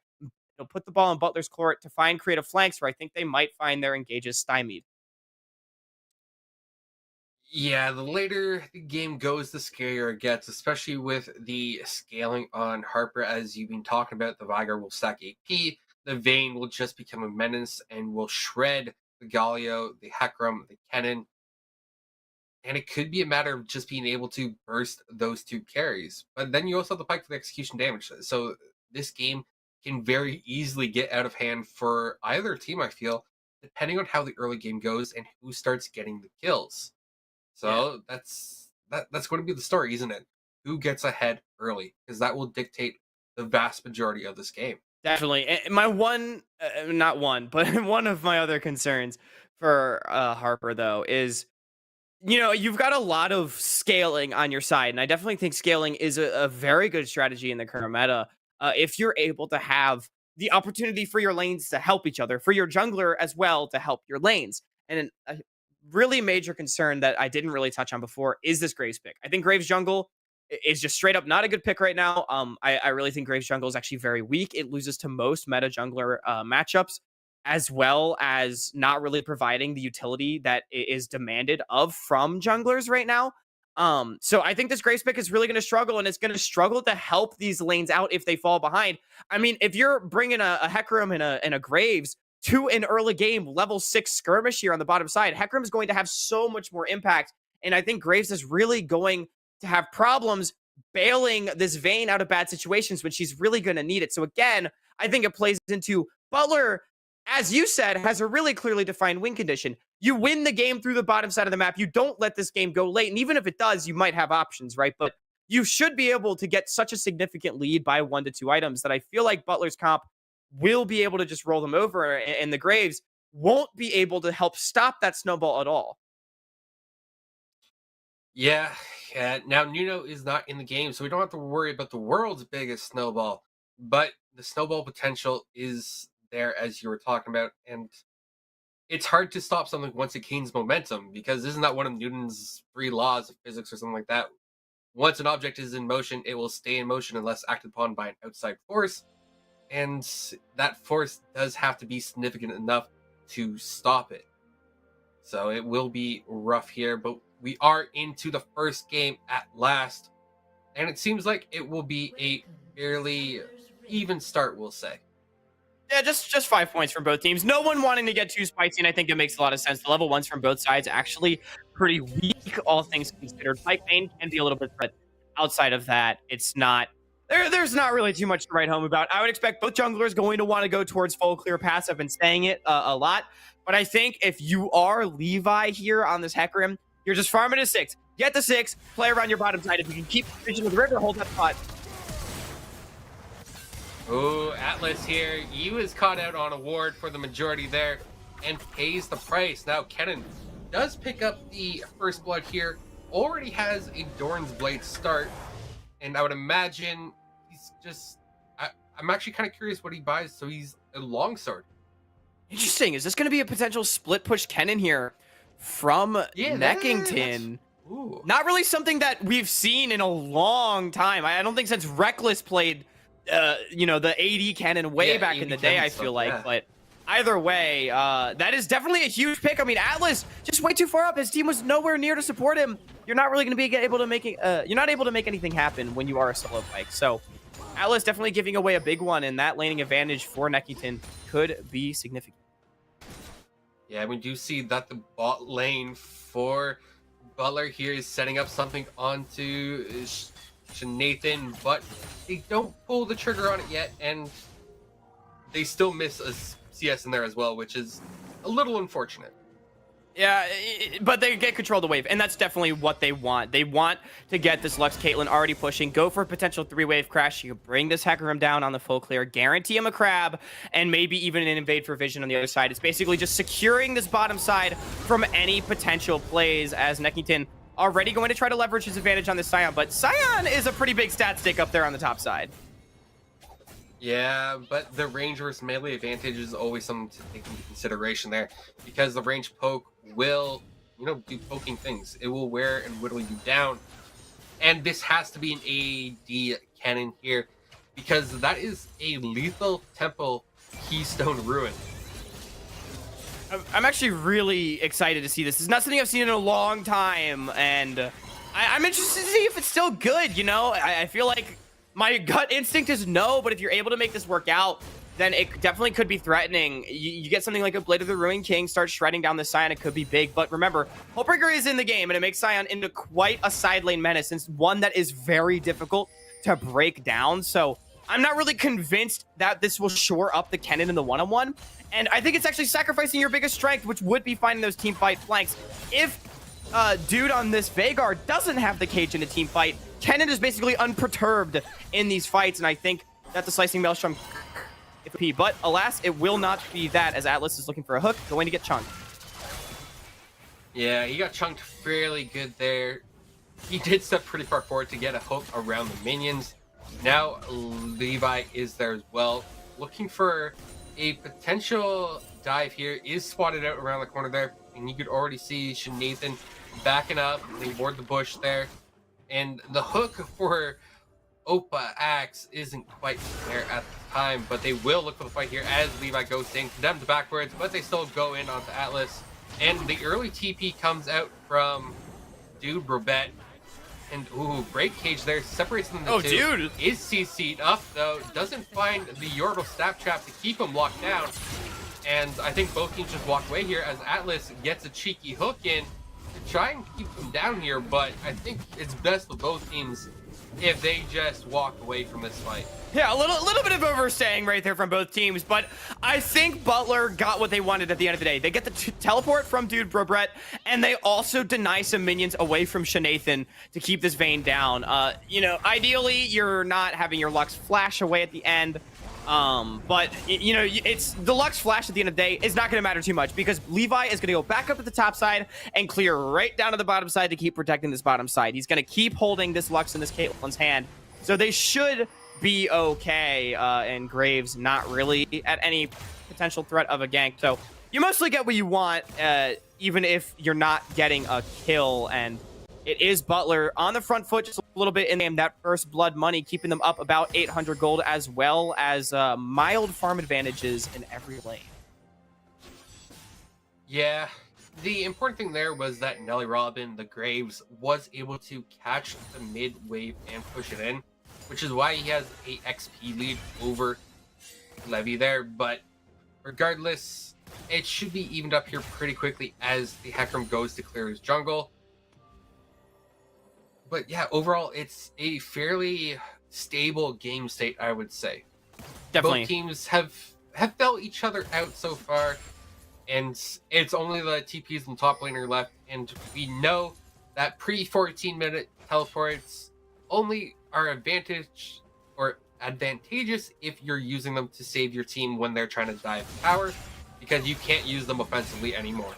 As we already saw on the bottom side, but it is worth, of course, that cooldown will not be available when Butler, Levi, and the other Giraffe hit 6, and that Hecarim Galio dive is really what I'm waiting for. Levi, not quite there yet. I don't think the Scuttle Crab will be enough. We'll have to see if he ticks over. No, not quite. You know, a little bit behind on that XP. However, I should be getting there pretty soon. But still, you can keep coming down to this bottom side. Look at the line of red wards dotting the river for Butler. They're just keeping it dark, keeping it scary, forcing the Harper Hawks to respect the threat of the dive, because it could come through at any moment.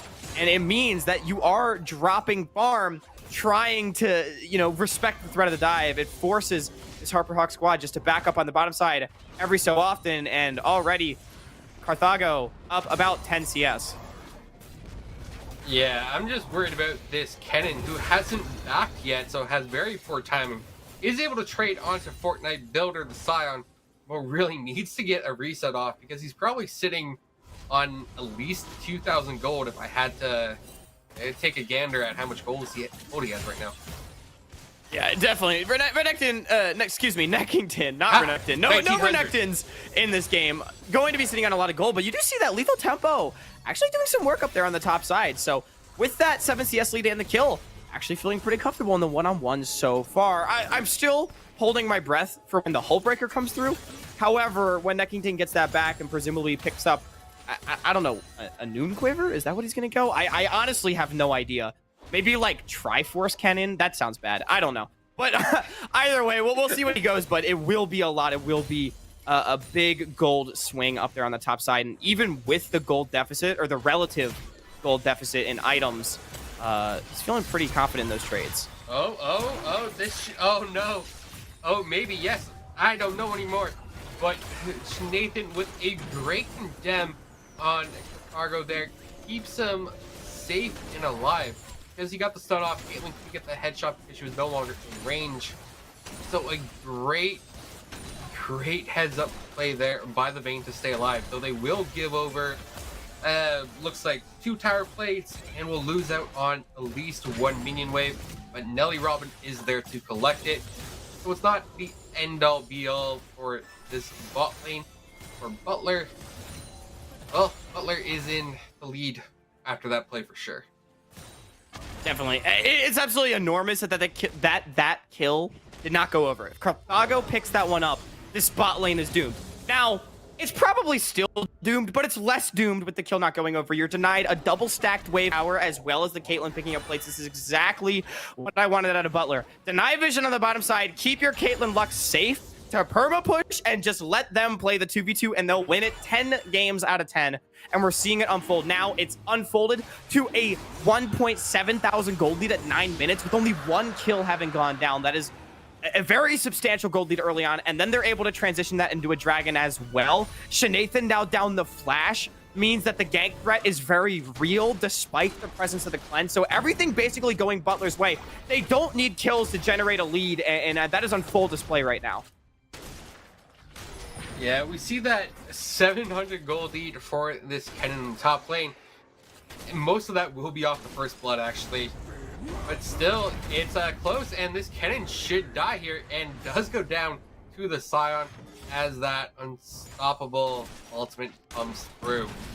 NECC just not respecting the Scion damage rate there. Eats a knockup, and it's a guaranteed unstoppable onslaught from the Scion. Just goes in, picks that one up. Really nicely done from Fortnite Builder, and I think NECC going to be kicking himself for not expending the flash. Slicing Maelstrom was used sometime prior off screen. Now, Levi is going for a play, but doesn't want to commit the Onslaught of Shadows due to not knowing where Nelly Robinson is. So it seems like Fortnite Builder will just be able to push in this wave and get a nice reset. So NECC getting punished maybe for not resetting when he should have. He did have these items for that fight, but I think it was the faded steel caps that just paid dividends there for Fortnite. And also I think was a level up just from how the XP was working for him there. That's a 2v2 on the bottom side. Carthago taking down Atlas. Unfortunately, we couldn't see quite what happened right there, but it does mean that this Caitlyn picks up that coveted kill that she's been pursuing all lane. Now working on her 5th tower plate. Bot lane is absolute Armageddon right now in favor of Butler. And look at that first tower, 2v2 taken at just 11 minutes. Cyro, that is absolutely massive. Yes, it is absolutely massive. And now NECC is under pressure here. The Maelstrom comes out, it gets the 1 stun with the flash, is able to make it to tower. That's less than ideal if you're this PvP Kennen right now. As you see the Rift Herald get dropped, and Nelly a little bit slow on the ultimate there. Can't quite find the cancellation. And that's what, 3 towers? Yeah. Maybe 4 going over to the side of... They get 3 plates, but it's onto your Scion and your Graves, your 2 least impactful carries, it feels like, out of the Veigar and the Vayne. And I actually feel like this is a really forced Herald on the top. Now you're getting you into a lane swap situation. Butler is doing exactly what they should. They're executing this Caitlyn composition extremely well. You rotate the Caitlyn up to the top side, you get priority, and you just do the same thing. But if Harper had the Herald still, they could reset, come down to the bottom side, drop the Herald, and actually out-push the Caitlyn and threaten for 2 towers. It forces a response out of Butler and breaks up their game plan, but instead, with the Herald being expended, sure, you get 3 plates, but you don't get anything else, and now this Caitlyn is going to have a field day on the top side, unimpeded almost. Yeah, now I don't think Caitlyn will be able to push out, the Fortnite Builder, the Scion, from the lane. He just seems a little bit too tanky right now, but it should be a pretty safe farm lane for Caitlyn right now if she so chooses. She'll still be able to chip away at the tower for sure, but if Lux doesn't stay around. I think Sion could 1v1 the Caitlyn, actually. Yeah, that's when you bring your Hecarim and your Galio up to the top side. Right now, Fortnite Builder is completely in a solo lane. I'm actually really surprised to see Butler playing around this dragon. I think, yeah, while stacking dragons is good as heroic entrance is expended, there's a collapse coming through. Ooh, okay, so it's a bit of a split fight here. The other draft goes on to Atlas. Atlas does have to flush away. Nexon is 3v4. there. They don't find the CC onto Nelly, and now it's Nexon Jr. who gets absolutely demolished by Atlas there with a great execution. Doesn't quite find on the other draft, so it's a 1-for-1 trade. Nathan goes for it. The exhaust is down. The tower doesn't find enough shots, and now Butler OPX does go down to Nelly Robin there as well. So the Graves drops, and it's everyone dropping right now as Sai gets into the fight. A great flash by Caitlyn, the heals there as well. And now Levi needs to run. But Carthargo, he gets the kill on the Bane. It's a 4v4 so far. And now it's Fortnite Builder, who should be able to kill this Caitlyn regardless. Flashes to secure it. And just like that, it's an ace for the side of the Hawks. It's a messy fight in the mid lane. I immediately caster curse Butler. Why are you committing so hard onto this bottom side away from the Caitlyn? It ends up being a 4-for-5 in favor of Harper. So yeah, Butler kind of gets away with it. They don't lose out too terribly. If you just commit up onto this top side with your Hecarim and your Lux and your Galio, I don't see a way that top turret stands 1v4 for this Sion. Instead, they go down to the bottom side, tunneling on the Cloud Dragon and give over some big kills to the team fight composition. Fortunately, Fortnite Builder does pick up 2. The main carries aren't exactly online yet. Definitely a mistake you'd have to think for Butler. Really sets them behind the pace of the game, and now it does give Harper positioning over the Dragon. We'll see if the contest comes through. Just 10 seconds on the Onslaught of Shadows. Look for Levi. Yeah, I don't think contesting this dragon would be the best call to make. But the other draft goes in there with the heroic charge. Luckily, doesn't find anyone. And Necton should be able to get this top T1 tower pretty easily, as no one is there to contest it just yet. So it is a trade of objectives across the map so far. The split push cannon not wanting to join the dragon fight, which I think makes a lot of sense, actually. I keep forgetting. It's a split push cannon. It's not a team fighting cannon. And it does look like it's going to be that Blade of the Ruin King first, which will aid immensely in the side lane. Also worth noting, it is going to be a Hex Tech Soul. So at the end of the day, the dragon does still go to Harper, and the tower does still go to Butler. It just happened a lot later and with a lot more kills than maybe it could be argued should have happened. However, we can't lie. It was very entertaining seeing the fight on the bottom side. It is Butler still maintaining about a 1,500 gold lead. Carthago getting caged up, but not under too much threat. Now, with both side lane towers down, you can rotate this Caitlyn to the mid lane and continue working on what is now the mid tier 1. You've got priority over the Herald as well to help you out. Yeah, so they have 4 men onto the Rift out here, so this should be a pretty easy pickup, especially with Nelly being the only one in the vicinity, but he's focusing on the blue buff. So Levi does potentially sniff out the Graves. I don't know if he wants to take the fight, just steal the camp and the gold and the XP for it. But it's going to come down to a bit of a smite fight there. There is 3 members here for the side of the Harper Hawks. And Levi does use the Onslaught of Shadows to get out there. And the collateral damage comes out from Nelly. Doesn't amount to much. So, wait, what? The other giraffe can cut down by Bane. And now Atlas nearly getting picked off in mid lane. It's a bit of cross-map play still, but that's not what you want to see happen if you're Butler.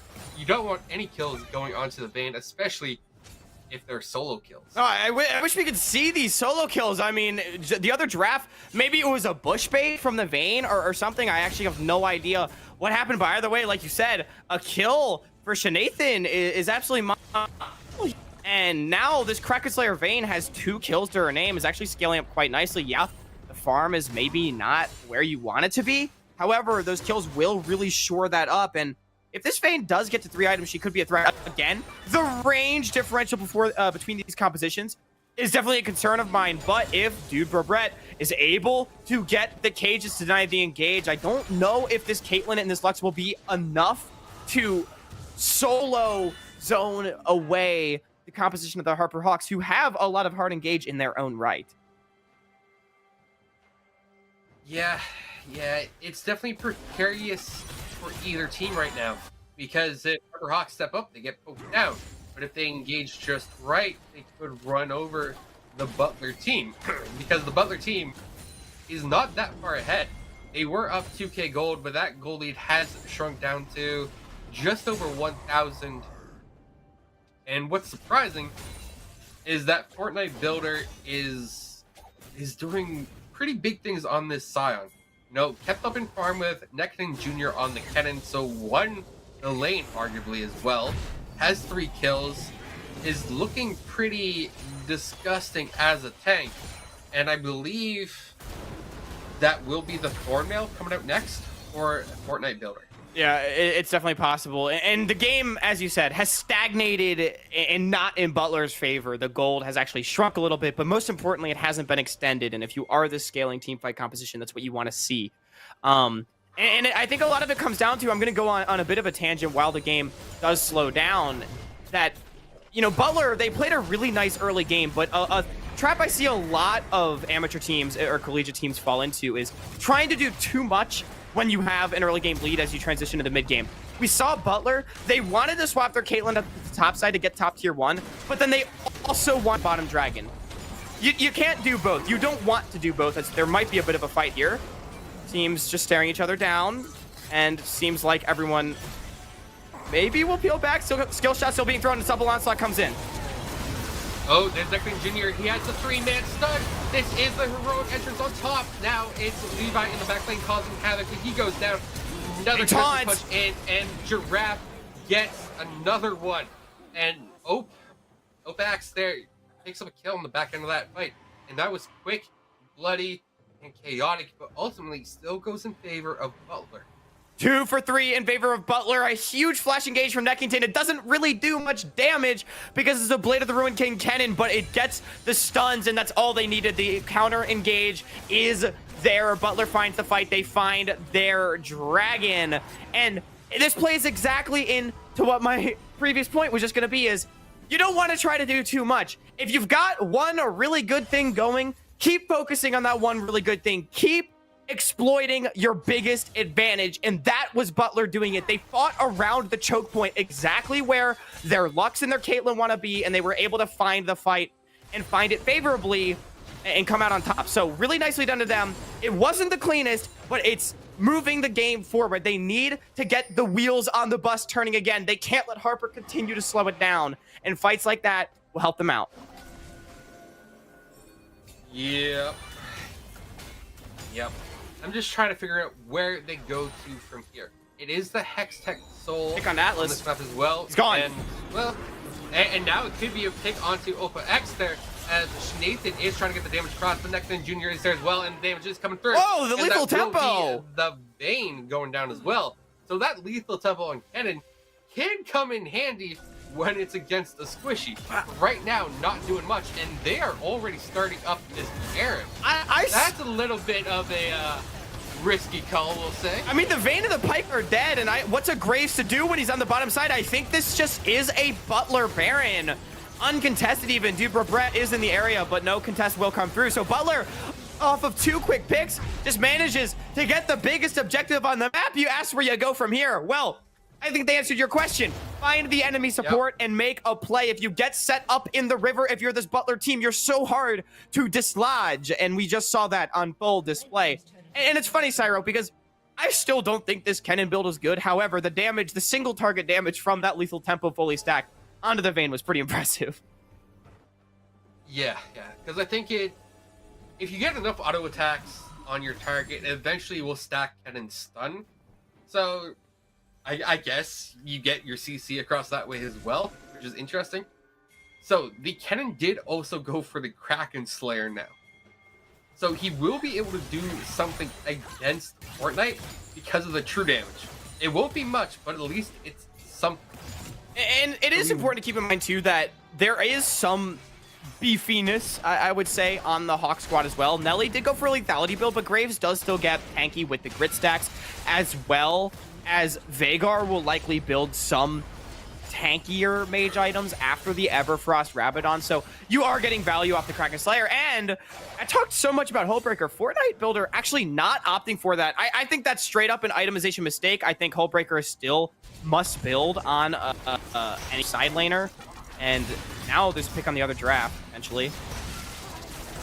Oh, the other draft.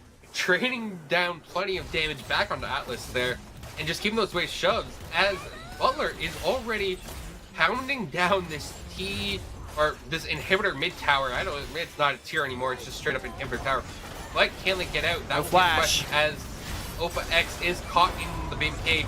The heroic entrance is there, doesn't get the knockup needed. And now the other draft doesn't get the taunt on anyone either.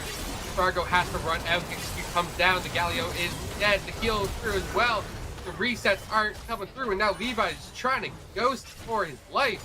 And the Kennen got the T2 top tower, but ultimately couldn't join that fight either. And the Harper Hawks, they're not done yet. Opax walking into Vagar range with no flash, gets taken down. Really nice cage coming down from Dude Bro Brett. And then once the Lux is dead, there's just no team fight to be had. The Kennen not even joining the party. It ends up being 3 kills in Harper's favor. Are they going to get a lot off of it? No, but it continues to buy them time in this game. And remember, that is the name of the game right now for Harper. And if you're able to take down this mid-tier 1 as well, which I think is unlikely as Neckington does show up, but if you're able to get priority onto this mid-tier 1, it would open up the game so immensely, as well as now they've got vision around the dragon area, so they can try to force another favorable fight. Again, if Butler gets into the river, they're very difficult to dislodge, but if they can't set up for free, if you know where they are, if you're the Harper Hawks, all of a sudden, their team fight doesn't look quite so menacing. Yeah, not looking too menacing if they can't get set up, but they will be able to set up right now. They have double pings, they have pretty good vision elsewhere as well, and Neckington finding a good amount of poke damage onto Nelly. Does have to flash away from the baby cage, but the Graves is more or less out of the ensuing fight because he can just get picked. As the ultimate coming out of the Lux nearly goes for that as well. The other draft has to Justice Punch out of that fight. Levi is off to the side here. He takes the blast gun over, and the focus does return to the drag. They should be able to secure this one. That they do. And now Dubert goes in with Baby Cage, doesn't find any stuns, and was a little bit too far ahead of his own team now. But the fight could still continue here as they look for attacks on Fortnite Builder, but it is the other draft in cut down. Now Levi is onto Grobet here. Baby Cage is down as well, but it seems like there is enough damage for both these teams to pick off their intended targets.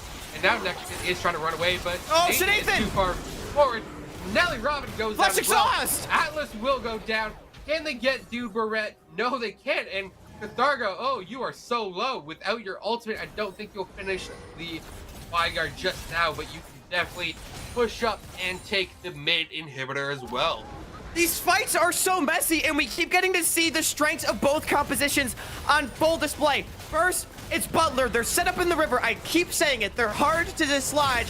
Nelly Robin gets chunked out before the fight even starts, and it's a free dragon for Butler. I think Harper, at that point, should have just called it quits. But Butler, they go too far forward in the play, trying to chase down, and it allows Harper to play their kite back team play composition and find a couple kills. Unfortunately for them, Butler, they were just too strong. They had the fed Caitlyn and the fed Lux, and they're able to come out on top anyway. They get an inhibitor on the backside after the fact. Carthago playing an absolute monster game here. The 80 carry for Butler Gray, 6-2-4, 223 CS. Most likely going to have 3 items here as well, with the Infinity Edge coming through. This Caitlyn is scary and will only continue to scale. Well, speaking of Hullbreaker, it is actually the Kennen who picks it up first. Now, the Hullbreaker was nerfed on range champions to at least half the effectiveness as it is on melees, but it's still a worthwhile item. Still just good, from yeah. pure stat efficiency. It's just the bonus that got nerfed. I mean, and I want to go back to Hullbreaker. Fortnite Builder absolutely has this game. You're solo side laning, countering a split pusher.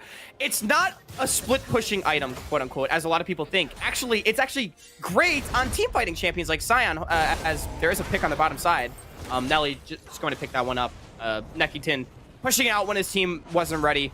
and really nicely done by Harper to punish should help stall out some of this game. But, you know, as I was saying, it's great on a team fighter like Sion because it allows you to just freely stat check any split pusher in the game that wants to play the 1-3-1 game, and then you can go easily group with your team. Not only does it make you extremely hard to remove from the side lane due to the bonus resistances, but the buffs to your minions mean that they're harder to kill. It's easier to push waves. It's easier to push towers and just keep your waves shoved. Apply pressure to the other team. I think it's such a great item, even after some of the minor nerfs it's found. And to not have that one again, I think is a huge itemization mistake. 2 Fortnite credit, still having, I think, a very good game. 3-2-6 on the Sion, highest farm on his team. I feel like he has made a lot of great plays in this one, but Hullbreaker, it's a cheap and gold efficient way to shut down anyone that wants to play the 1-3-1 game against you. For the most part, I agree with you, but I also understand Fortnite builders' itemization as it is. Because if you look across the field, and we can get back to that as it is. He lived! A lot of damage onto Cathargo, who does live. Now, Fortnite the peel's builder gone. is tanking, but the peel is nearly dead. Levi has to ult out of this. Now, the TP comes through. The heroic entrance is there as well. And the fight seems to have stabilized for the most part. Now, Uberbet is TPing back into it. Baron is still on the table, and both these teams say, you know, okay, we stat checked one another, and we both walked away for the time being. I didn't even notice how low Levi got in the backside. I saw dude bro Brett almost get one shot by the Lux, but Levi barely limping away. You'd have to think if either one of those kills went over, it would have been Baron, especially if Butler picked one up. The line of Caitlyn traps and the control they had over the river would have made it nearly impossible for Harper to contest with her health bar so low. And now Atlas overextending on a side lane. Nelly and Atlas trying to find the pick, but that's a Hullbreaker cannon. He's hunting alone, and he finds a solo kill. Now support down 4v5 on the map. And Butler, they've got free time on the Baron. Oh my. Look at this Baron just get melted with the 3 of them. Yeah, there's no one able to ace check this for the side of the Harper Hawks, which means it's a free Baron. They're going to rotate down for Dragon Soul, which is spawning in 10 seconds as well. And I think that was a gross overstep by Atlas, thinking they could get a pick onto Neckington there. Well, and a lot of credit to Neckington managing to outplay it. We didn't really see the initial part of the play, but we saw the back half, and it was still a 1v2. Neckington knowing the limits of the split push cannon, making it work despite maybe some of my skepticism. And a lot of credit where credit's due for making that happen. A huge play from the top laner. Butler buys his team their second Baron of the game. They get the Dragon Soul as well. Arguably the strongest Dragon Soul in the game with the Hex Tech Soul. Butler, they are poised to be able to end the game right now. Carthago, 4 items for the Caitlyn. The middle inhibitor still down. You'd have to think in a siege situation, the short range of the Harper Hawks might be their downfall. Oh, this is definitely a good game 1. Now, with the Hextech Soul being on the side of Butler, it's kind of scary because this was already an on-hit cannon who just got another on-hit passive as well to work with. So he's going to be doing a lot of damage with these auto attacks. And Shanathan taking a huge chunk of damage there from a rapid fire cannon. And you can just tell that Butler, they want to end this game as they are way too strong, and they force Nelly with the flash, and there it is.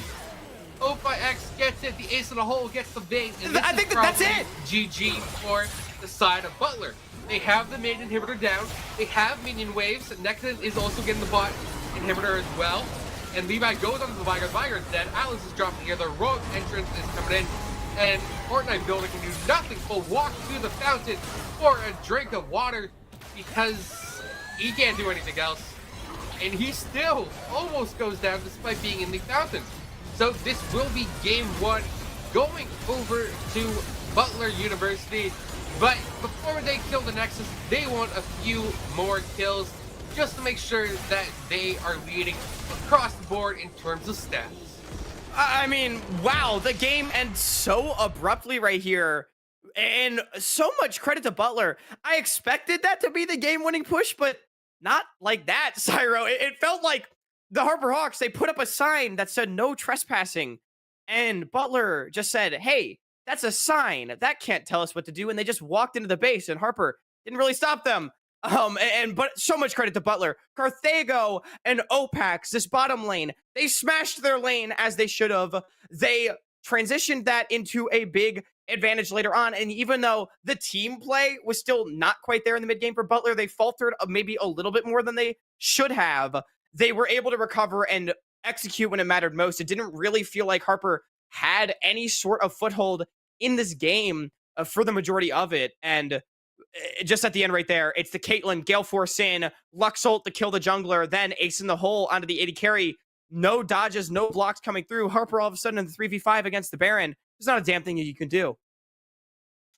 Yeah, you're right about that. There is not much that they can do, and what they can do didn't really work out for them because that was a very quick end to the game one of this best of 3 series between the Harper Hawks and the Butler University team. So with that said, we are going to throw it to a break as we get ready for game 2 in this exciting series. Just a time, just like another season. Maybe this time next year you'll reappear for no reason, but I'll cherish every day until you come my way this season.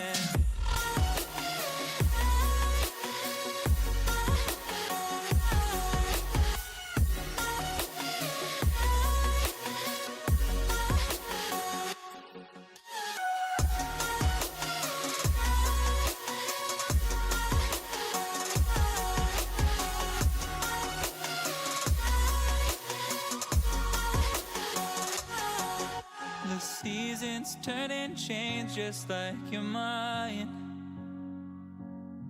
Like the sun gives into the moon, into the night. Time continues marching, it slowly crawls. With each new one starting, I recall. You came into my life just like another season. Not for long, just a time, just like another season. Maybe this time next year you'll reappear for no reason, but I'll cherish every day until you come my way this season.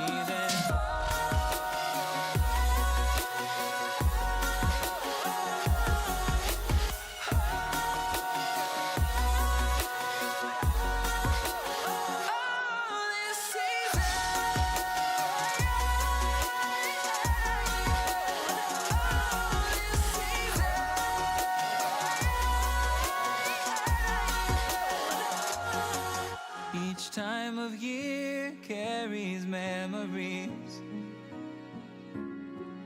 like a never fading whisper in the breeze.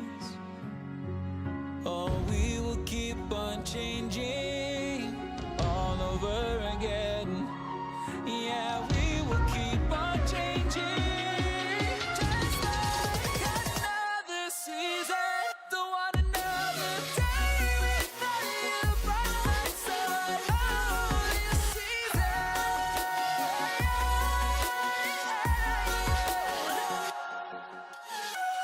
You came into my life just like another season.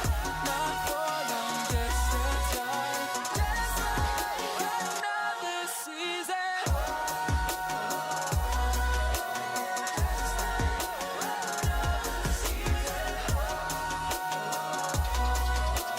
Just like another season.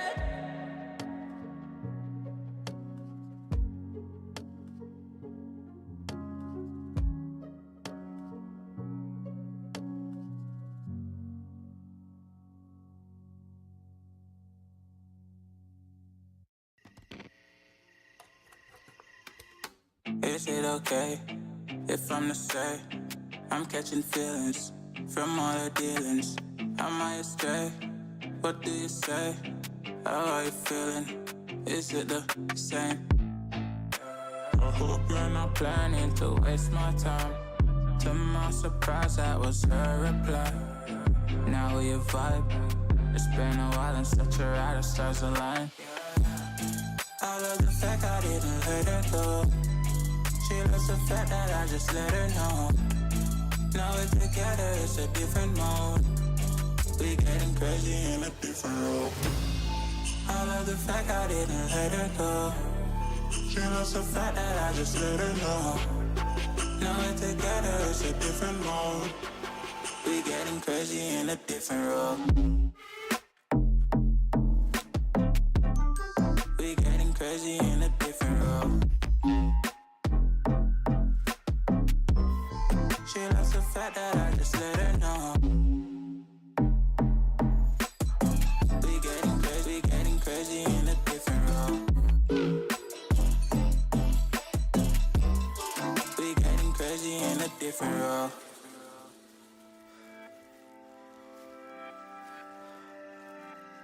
She my do or die, my bona fide. My up when I'm down, she's always beside me. She makes me feel alive, I won't deny. Her love for me is real and kinda suicide. She's not the same, she's such a rare type. She's far from plain, at least in my eyes. She said if I cross her, I'll be in the grave or under attack, but yeah, that's still my babe. I love the fact I didn't let her go. She loves the fact that I just let her know. Now we're together, it's a different mode. We getting crazy in a different role. I love the fact I didn't let her go. She loves the fact that I just let her know. Now we're together, it's a different mode. We getting crazy in a different role. We getting crazy in a different role. She loves the fact that I just let her know. We getting crazy in a different role. We getting crazy in a different role. Getting crazy in a different role. We getting crazy in a different role.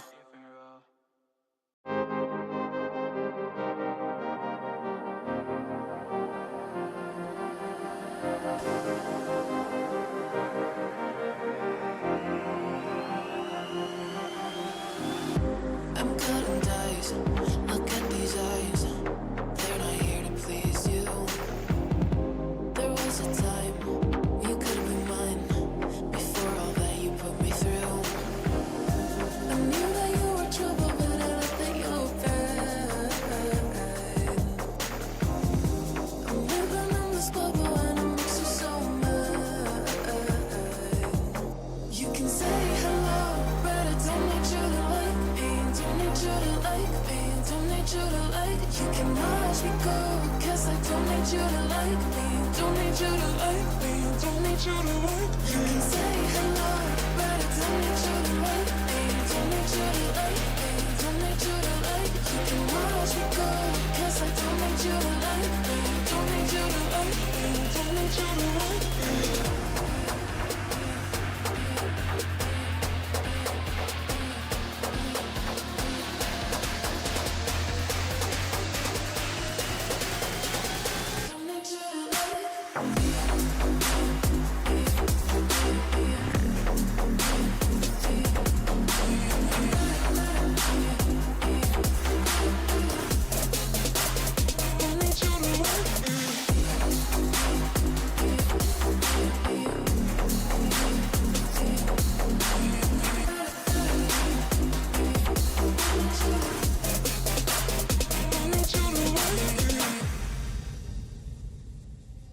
You can say hello, but I don't need you to like me. Don't need you to like me. Don't need you to like. You can watch me go, 'cause I don't need you to like me.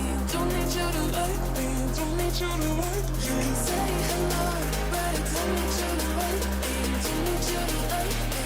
Don't need you to like. You can watch me go, 'cause I don't need you to like me. Don't need you to like me.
a dream, do you see beautiful rays of light shimmering, guiding you through the night?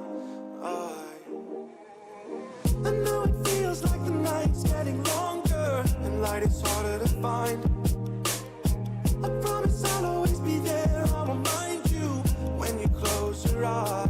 If they send for me tomorrow, even if I leave right now, you'll find comfort there in knowing whenever in doubt, you can find me when the lights turn out. When the lights turn out.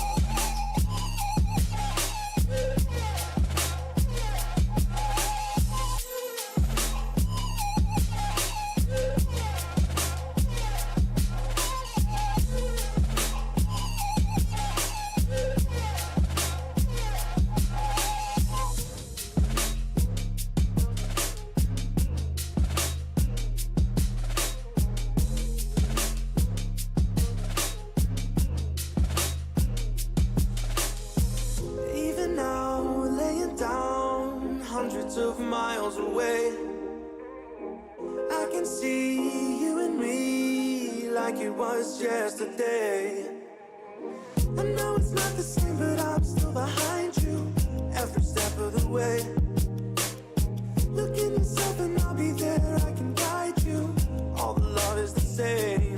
If they send for me tomorrow, even if I leave right now, you'll find comfort there in knowing whenever in doubt, you can find me when the lights turn out.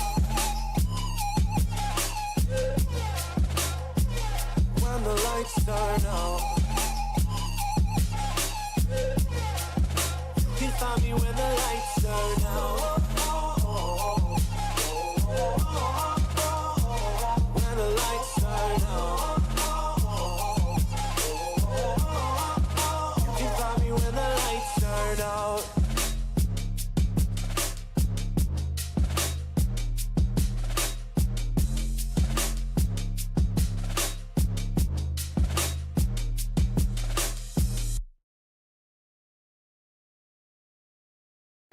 I need a second to take a breath, to keep me guessing with what you said. You're in my head. We're under pressure, we're sinking deep like stormy weather. Can't seem to breathe when you're with me. If you're gonna break me, I know I won't stay. I don't wanna wait here, you push me away. If you're gonna choose, you don't know what to do. I don't wanna lose you, but don't wanna lose me too.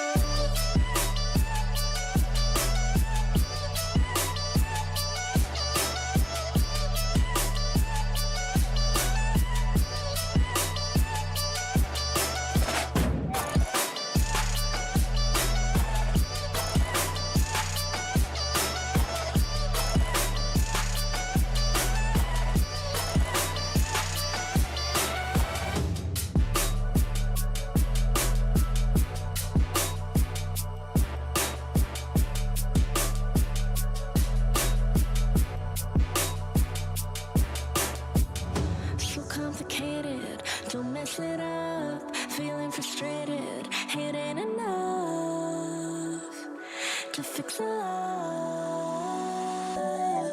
If you're gonna break me, I know I won't stay. I don't wanna wait here, you push me away. If you're gonna choose, you don't know what to do. I don't wanna lose you, but don't wanna lose me too.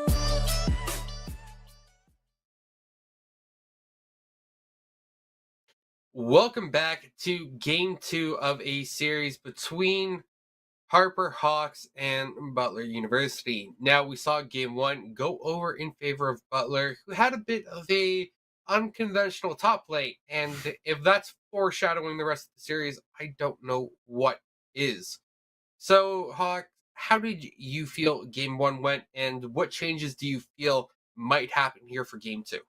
Well, it felt like Butler came into the last game. They had a plan and they executed the early game and the late game pretty well upon it. Now, the question marks, I think, for me came in the mid game, but if, it was never enough to really stifle them. And I think if you sort of just do the same thing again as we do get underway with draft here, you should be in a pretty good spot. If you are Butler. Now, Harper, I think it was them that really needed to adapt. They picked a lot of team fighting, but a lot of their picks weren't really coherent, and it also felt like they were sort of lacking a lot of answers to what Butler wanted to do. So now on the red side with the counter pick, maybe, just maybe, they'll have some more of those answers up their sleeves, but you've got to be careful of giving over some power picks to Butler, as we're again going to see target bans in the first half. Yeah, Fortnite Builder was an absolute monster in the top lane, so it makes sense now why there was 3 top lane bans still directed towards him. So the other bans, the Caitlyn, Samira, Ziggs, for the most part, standard. We saw the Samira before, so nothing unexpected there. We see Fortnite back on the Scion, the Hecarim get picked for Nelly Robin this time. I do like this adaptation, or steal, you could say. So Nectin picks the Karma, Kindred, Ari. Ooh, Ari. We did bring this up beforehand. It did get picked. I'm not going to say unfortunately, but it did get picked. So it's a bit of a foxy pick. So we do have the victor for Dude Brobet. And so far, these drafts is looking interesting. What are your thoughts, Hawk? Well, it was a blind victor from Dude Brett, which I think is actually really interesting because, we don't see the pick yet, but the Scion was actually the top laner that will be coming through here for Butler is actually was second rotation, and so Harper knew what the matchup was, and yet still blind pick Victor, which was an open of the Ari, which I know we talked about, our trepidations with this pick, but I do want to say, I think this actually makes a lot of sense for Butler. The other Giraffe was very active on the map. Clearly, Butler was a team that wanted to play around their bottom lane. And so I think a pick like Ari, a skirmish heavy pick, a strong early laning pick, does make a lot of sense in that sort of composition. And if they're able to utilize it, I'm actually pretty excited about this pick because of its favorable matchup into the Victor. The Kindred counter pick into the Hecarim, I'm very skeptical of. Yes, it is a good matchup for Kindred, but I do think a lot of shall I say, lower level, less coordinated amateur and collegiate teams can really struggle with the Kindred pick, no matter how proficient the individual may be on it, just because I think it's hard to find impact on a pick like Kindred as opposed to other options. Hecarim, though, was a good steal away. Especially with Karma being first picked, basically opens that one up, and I'm excited to see what Nelly is really able to do on a playmaker, as I was not impressed with the Graves in game one. Now, because these teams have done a third-party draft already, and as we mentioned, we're not seeing them in exact pick order, I'm wondering if that may actually be a support Kled. Because I think that's okay, unlikely. no, there's a swap. I mean, it wouldn't be the strangest thing out there because we have seen Tank Karma go top, bit of a bruiser, just wave push, unkillable, very, very, very, very, very, very, very, very annoying. And I have seen some cheese Kleds before in the support lane. He just, it's a kill lane. That's basically what it is. But they do swap, so it's fairly standard in terms of where everyone should go. Now we do see the Leona Jinx for the bot lane out of Harper GB. And for the most part, I do actually really like Harper's composition. I think their win cons are a lot more defined and clear this game, and also easier to execute. Whereas Butler, as you mentioned, with that Kindred pick, it is going to be hard for them to execute, but they have potential there. Definitely. And I am inclined to agree. I think Harper's comp is a lot better this time around. And in fact, I actually think they won this draft even. They have pretty much the easiest to execute composition in the entire game. This has been the bread and butter of season 12 so far of every competitive team. If you can't play engage jungler, engage support, 2 carries in mid and top, and a tank top. I mean, this isn't even season 12. This is classic league for the last 5 seasons now. If you can't play this composition, then you know you've got bigger problems. And I think Harper should be able to. It's a very simple composition. I think it's very strong. And not only that, they have a lot of favorable matchups. Yeah, the Kled will be a thorn in the side of this Scion. I really like the Kled pick. I do think it basically does the same thing as Scion, except it wins the 1v1. Yes, it'll be less tanky, but it'll be just a huge problem in the side lanes, especially paired up with the likes of Karma. It could be a big problem. My big concern comes through what I initially mentioned with the Kindred. It's really difficult. You sort of need your laners to be able to play around you on the Kindred, as opposed to you being able to play around your laners. And especially when your bot lane is losing, I mentioned how it seems like Butler's a team that wants to play around their bot lane. That's a big concern. This Kai'Sa was picked into Jinx, a traditional counter to Kai'Sa. So I think that's a very questionable lock-in, especially considering that Jinx was available to be taken, and yet Harper was able to snap that one up on R3. I think there's, comfort is definitely king in any competitive league outside of pro. And there is something to be said for getting your comfortable champions. But when Jinx has been as good as she has been for so long, Butler has to have something up their sleeve, or I feel like this will be a free lane for the Jinx to scale up and be a team fight menace. Yeah, I think the Jinx will do absolutely fine in the bot lane. Though we have seen Kai'Sa, resurge in popularity and pick potential. And I believe there was a professional player in the LCK, I believe it was Faker, who was actually bringing out Kai'Sa mid. So there is a lot of potential for this champion. Don't get me wrong. Kai'Sa's good in mid and in bot. It's also been played in Proving Grounds. Doxa pulled it out in, I believe, the semifinal elimination match up against IMT AoE to move on. So it's definitely a good champion. Don't get me wrong. I just think it's bad at the Jinx. And that's where my main concern lies, especially because I think the short range up against this Harper Hawks composition is a deadly combination. Yeah, I can definitely agree that it's probably not a pick meant for lane phase. No. That's because you also have it paired with Karma, so the Karma will keep the Kai'Sa safe in lane phase. But besides that, they should go even in lane. They have a fair amount of wave control themselves, especially with the mantra coming out of Karma. Karma cues the wave. There you go.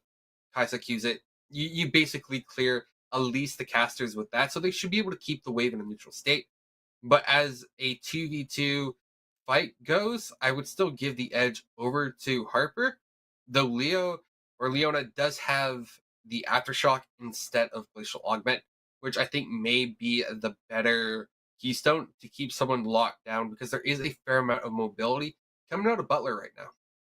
And if you are this Leona, you do have to be very careful about finding your trades, because Leona is a champion that's very good at going in, not so good at getting out. And up against the Karma, all of a sudden you can get rooted down. Kai'Sa, passive proc, that's all of a sudden a losing trade, and you're coming out of the wrong end, even with the Aftershock and the Dawnbreak. Is that what it's called? The W. The one that gives you a lot of armor.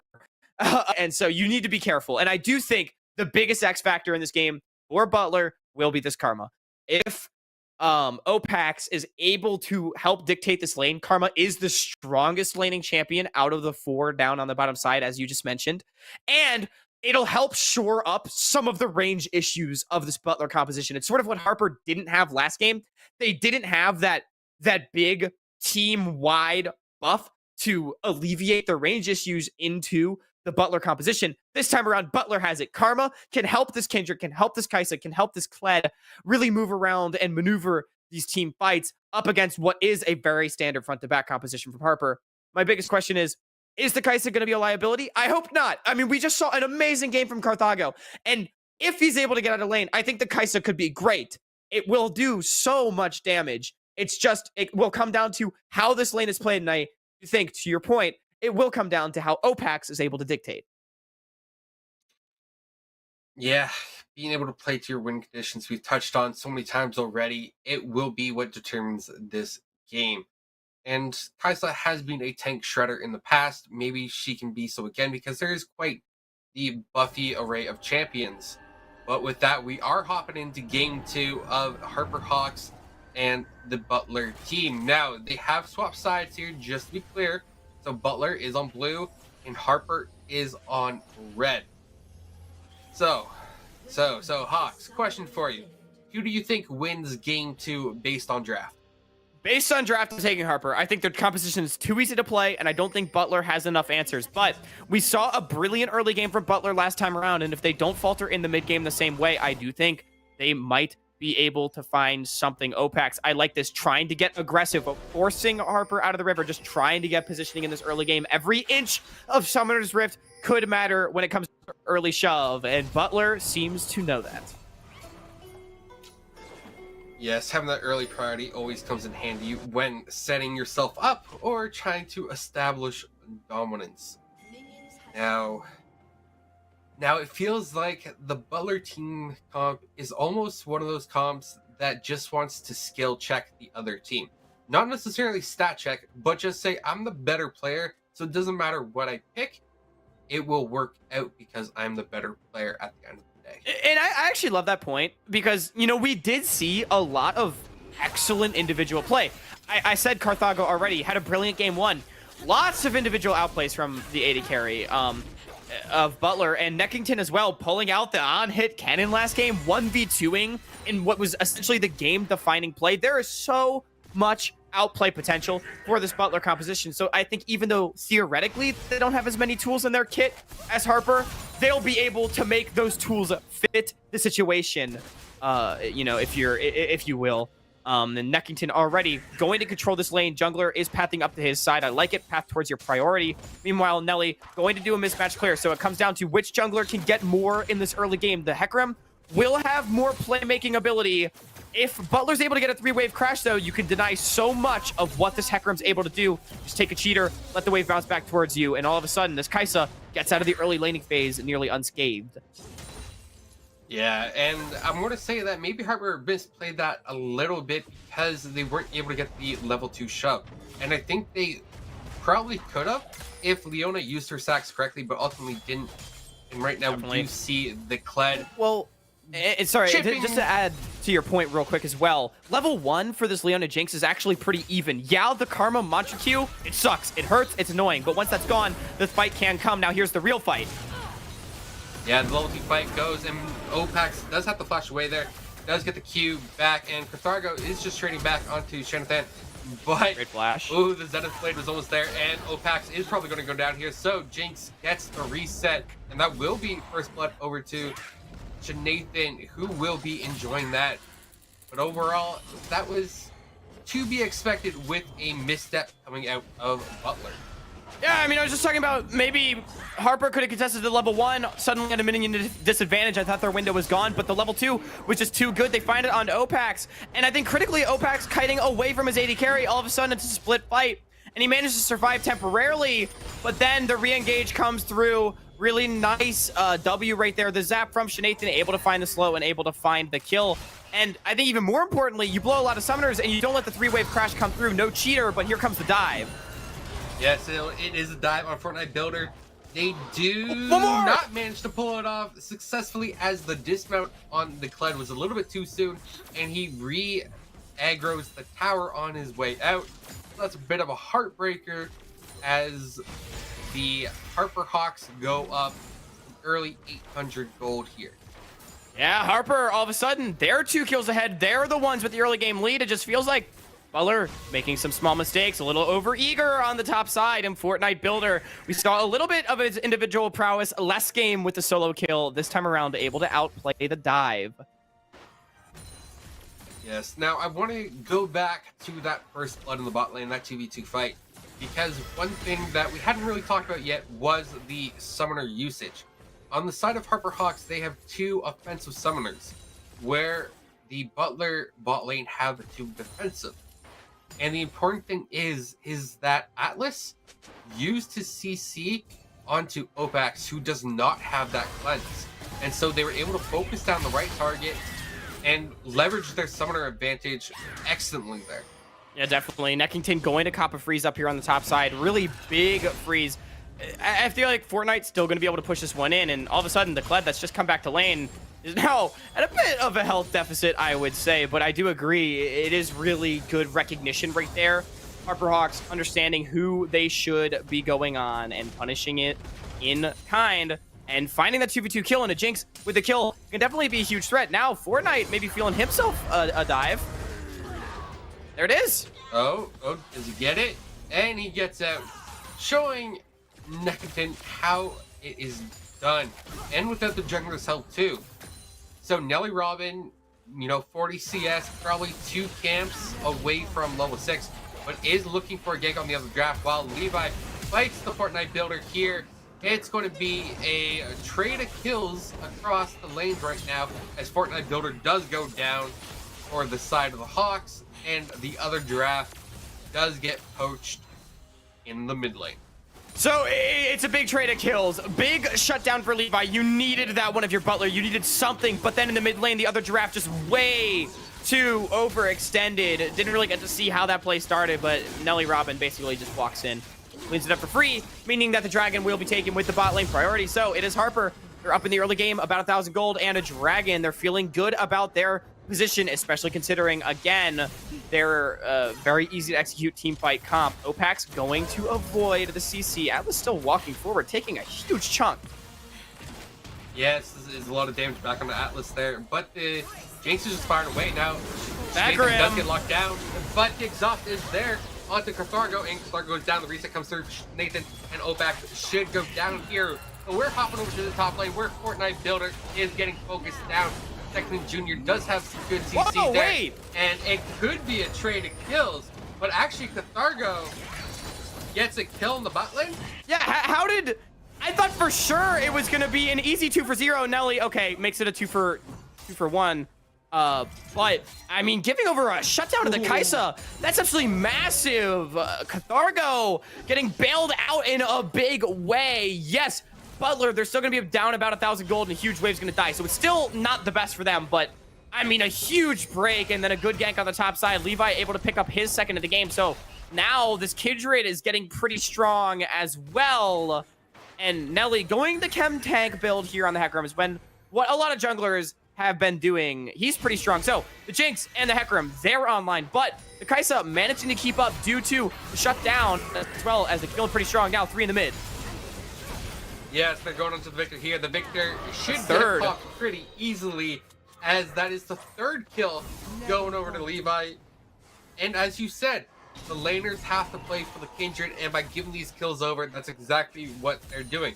So Kindred should have a pretty massive back here when she finally decides to back, but I'm assuming it's going to be at least a bot side clear before she does that. Oh yeah, I mean, Levi is all of a sudden pretty turbo fed here on this Kindred. Picking up the 3rd kill of the game. I'm assuming having at least a couple of marks taken as well. Maybe we can get a check on that, but either way, a great punish. You know, we talked about, okay, no marks yet? That's okay. Either way, the Kindred is still looking pretty scary. If she has marks, if she doesn't, it doesn't matter right now. So we do see Nelly Robin going for the Rift Herald right now. It's a bit of an early Rift Herald, but there's no one there to contest him right now, especially as Dude Robet is moving up there to hover him, you could say. So they are going to look on Necton Jr. here. They do have both ultimates ready for that topside dive if they so choose to, but diving Necton can be a scary business with the resets.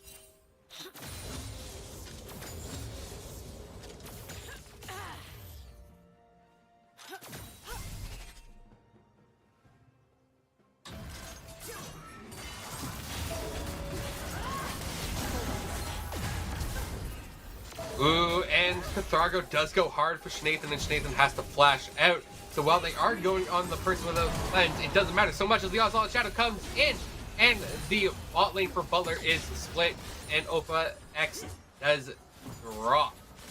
So that Hecarim came in flying, and yep, picked up the kill.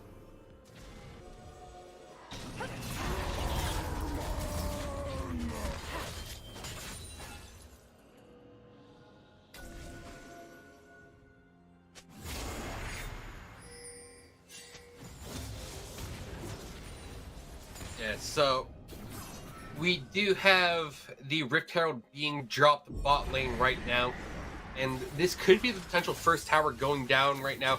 There are 4 plates left. It will pick up 2. A good charm on Nelly Robin. The Horde dies under tower, and they could look to chase this down, but they don't. So it's just the plates going, but it is a kill traded back.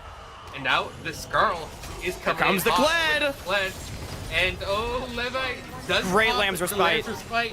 Stay alive. Victor's staying alive just a little bit, but I don't think it matters here, as both champions still go down, and Victor picks the shutdown. Well, it's action across the map as I'm finally back. My mic is not hating me anymore. Nelly Robinson giving over a big shutdown on the bottom side on the over dive. But then in the mid, Levi, he's trying to bait, but just presses the limits a little too much, ends up getting taken down. And although it is a 1-for-1, that's a shutdown into the back pocket of Dubro Brett.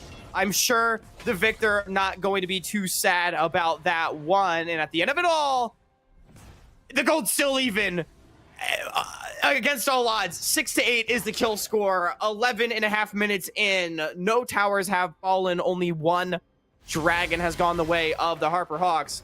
And it feels like this game could go either way. Again, it cannot be understated. The Harper Hawks, they've got the ease of execution. They've got the scaling. But Butler, if they've shown us anything, it's that they individually can go toe-to-toe with the best of them here in NECC, as Opax with a beautiful sidestep on the Zenith Blade. Now, who's picking out who?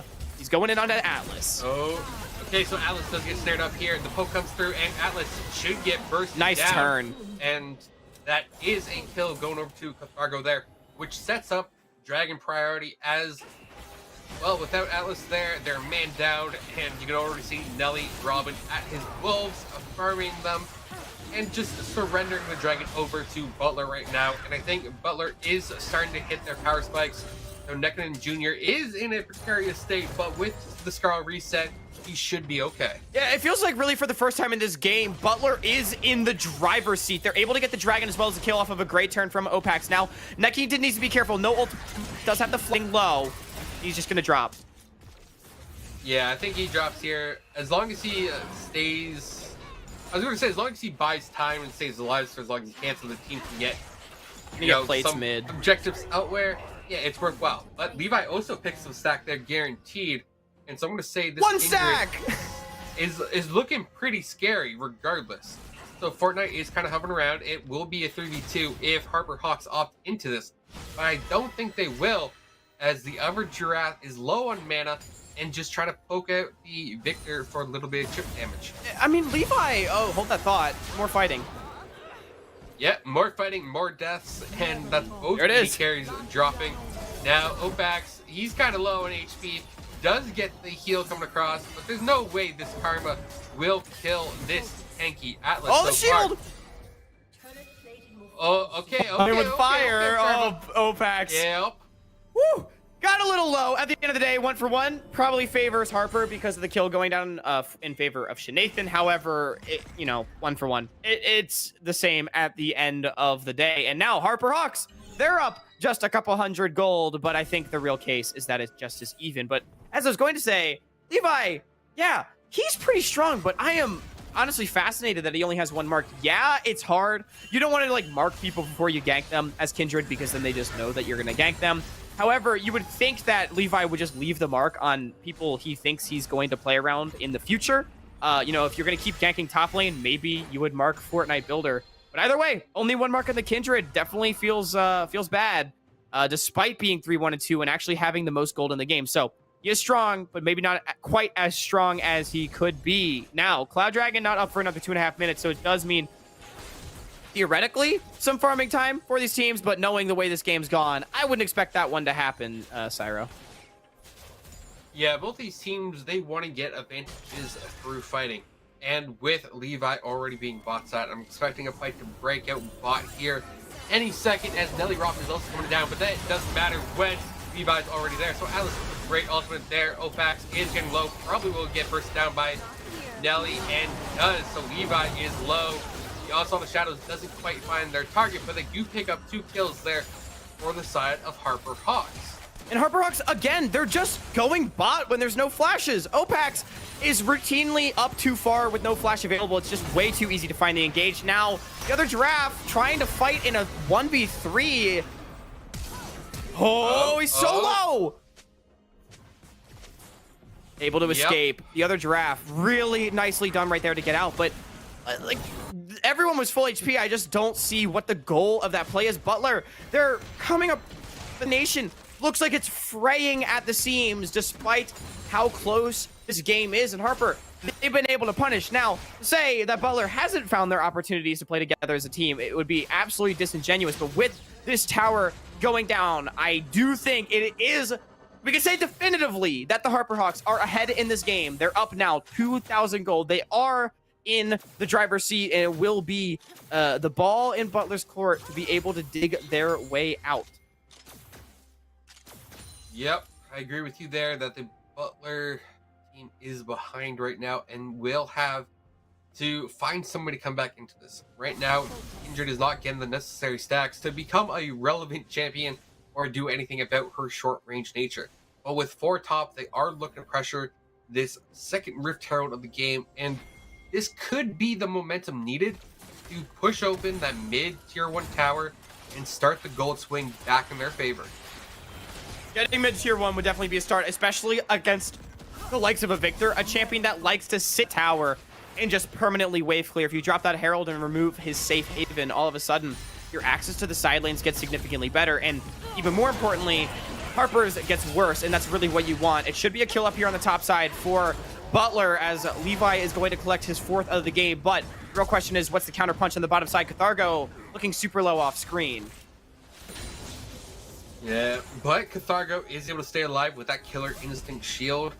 And also Cleanse was used as well, so definitely some sort of CC was onto Cathargo there.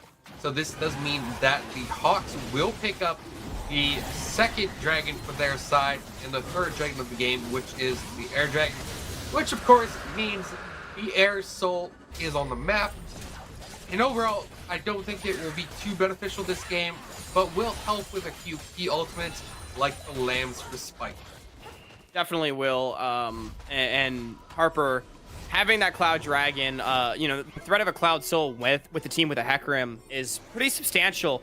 Yeah, it's not the best soul, but this is a composition that I think it feels pretty good on. Herald was used on the top side, so you do get a tower, but I was talking about Victor safe having in the mid lane does still stand. Does Atlas survive? Oh no, he goes down. Okay, I was a little bit worried there that Atlas was going to tank all that and get out okay, but Nectin definitely commits the double summoners to the kill. But at the end of the day, kills the kill, and that's gold back in their pocket. Now the onslaught comes out, doesn't hit the draft. The Spirit Rush. Now there's the Kled coming in from the back there. It's a bit of a pinch there, but Cathargo is Heist there. is on the way. So they're outmanned right now. Opax does have to flash away there. Robet is, you know, okay, not getting damage across. The Lamb's Respite is absolutely massive, keeping those 2 alive, and the Super Mega Death Rocket goes wide. But either way, the HarperHawks have mid priority right now. Beautiful punish by the HarperHawks once again. It's Butler using so much to kill a support, and Harper says, hey, we'll take that fight. No Spirit Rush, no flash on the other draft makes it a free kill, essentially. And with Cathargo not close enough to be doing DPS, the 4-man squad of the Hawks just rolls their way through the mid lane. They're going to get the kills. They're going to get the tower. Nectington looking so damn low, but he will be able to limp away with the thumbs up, but at the cost of another tier 2 tower. Yeah, so that's both mid towers now dropping on the side of Butler, and that definitely doesn't feel good because you misplayed and overcommitted to a pick. But it is what it is, so now they have to pick themselves up and figure out what to do next. They're back down 2,000 gold after having evened it up. With these resets here, they should look to be able to get T1 mid tower at least, which will help. But Fortnite Builder has chosen to stay, and I think Opax should have let Fortnite Builder back. Yeah, I actually agree with that, because now Fortnite Builder will be able to keep that tower alive. I don't think Butler was going to commit forward onto that one either way. They want to match their reset here with the Hawks so that they can come out on the map at the same time. Otherwise, you know, you're taking that mid-tier 1, but then you're losing a lot of priority on your side lanes and Baron.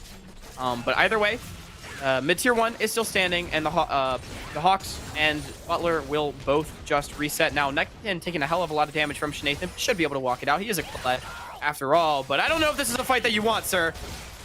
Oh, it definitely isn't, as Atlas is there for the support and the Zenith Blade comes down. But regardless, Nectin nearly picks off Shanathan there with this Kled. It's definitely a unorthodox and non-meta pick right now, but it seems to definitely be very threatening. Now Atlas is in a 1v2 scenario, but Nelly Robin is there as well. He's finishing up the Gromp. Atlas should survive. The Onslaught Shadow comes through as they disengage, and they are looking Oh, the Psy out of the bush! this, but the Psy on cube is there. The 4v5! They have no Kled! It's a fight all right here. And without the Kled, I'm going to say Butler needs to run. That's what they are doing for the most part. And Cathargo is being chased down by Dude Brobet there. And without towers, this is going to be a long chase if Cathargo can't survive. And no, the Kai'Sa does not even make it out. So this will be Harper moving on to the Baron, and this should be a free Baron. I gotta be honest, Cyro, I think our odds of going to a game 3 are pretty damn good. Remember, this Kled, the one that got basically 1v1 by the Jinx, was blind picked before Jinx was. And I think that tells a story right there. The score lines do, as Nectin goes in and dies again. Harper will have the Baron unless Opax has something to say about it. He will not. Butler in the 4v5 just can't find anything. It doesn't seem like they've been able to get set all game, and the Harper Hawks have punished them dearly. Dearly is it's a pretty apt word. There's not much more I can say, because Harper Hawks is punishing the, I'll say, almost arrogance coming out of Butler. Yes, Butler is 4-1, but they are showing so many holes in their team compositions and playstyle that I'm surprised their win record is as good as it is so far. But right now, Harper Hawks has the definitive advantage. It's only 4k gold, so it's not astronomical, but they are stacking the third dragon. They have Baron. They will be sieging these waves up pretty soon. And if Butler isn't careful, they could face the end game here any minute now. Yeah, Nectin potentially cut out on the side lane, but I do want to be careful about being disingenuous towards Butler's win record. I mean, of course, we even saw last game the potency of their early game and their team fighting if they're able to get going, and we see it on display now with a pick onto Atlas. Yeah, so Atlas gets picked, and Nectin is also dead as well. So good decimating smash there, and the other draft is pretty low. Has the Spirit Rush out there. Nelly Robin is picked up by Cathargo, but Opax is also dead as well. Cathargo is really, really Jinx low. is so strong. Just to try and stay alive. Oh, the but execute! Kindred is there for the execute damage, and suddenly this is definitely a winnable team fight. Though Dude Brobet is there, has plenty of damage. Fortnite has the shield.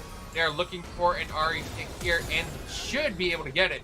Fortnite does flash out of it and stays alive. And it's going to be a 3-for-4 in favor of the Hawks. But I actually think Butler not feeling too bad about that fight. You know, they're able to stymie the Baron push and get some shutdowns for themselves. You know, when you're down as far as they were, I think a team fight that goes so evenly is definitely a good sign. It was messy, like so many of the team fights this game have been. But at the end of it all, they're able to survive, if at least temporarily. Cloud Soul not spawning for 3.5 minutes around the same time as this Baron. That will be the time that I think Harper will force their opposition to choose between the Dragon Soul or the Baron. Butler, they're going to have to find a way to break away from this tempo. They're going to have to find a way to get a fight, because I think if you're forced to choose, you know, you're losing out either way. And right now we do see a 1v1 here in the bot lane between Dubrobet and Nectin. And Nectin is definitely getting the worst of this trade and is basically already dead. A good sustained chunk there, but it's not enough. And suddenly it's a 4v3 as the two members of Harper Hawks are topside.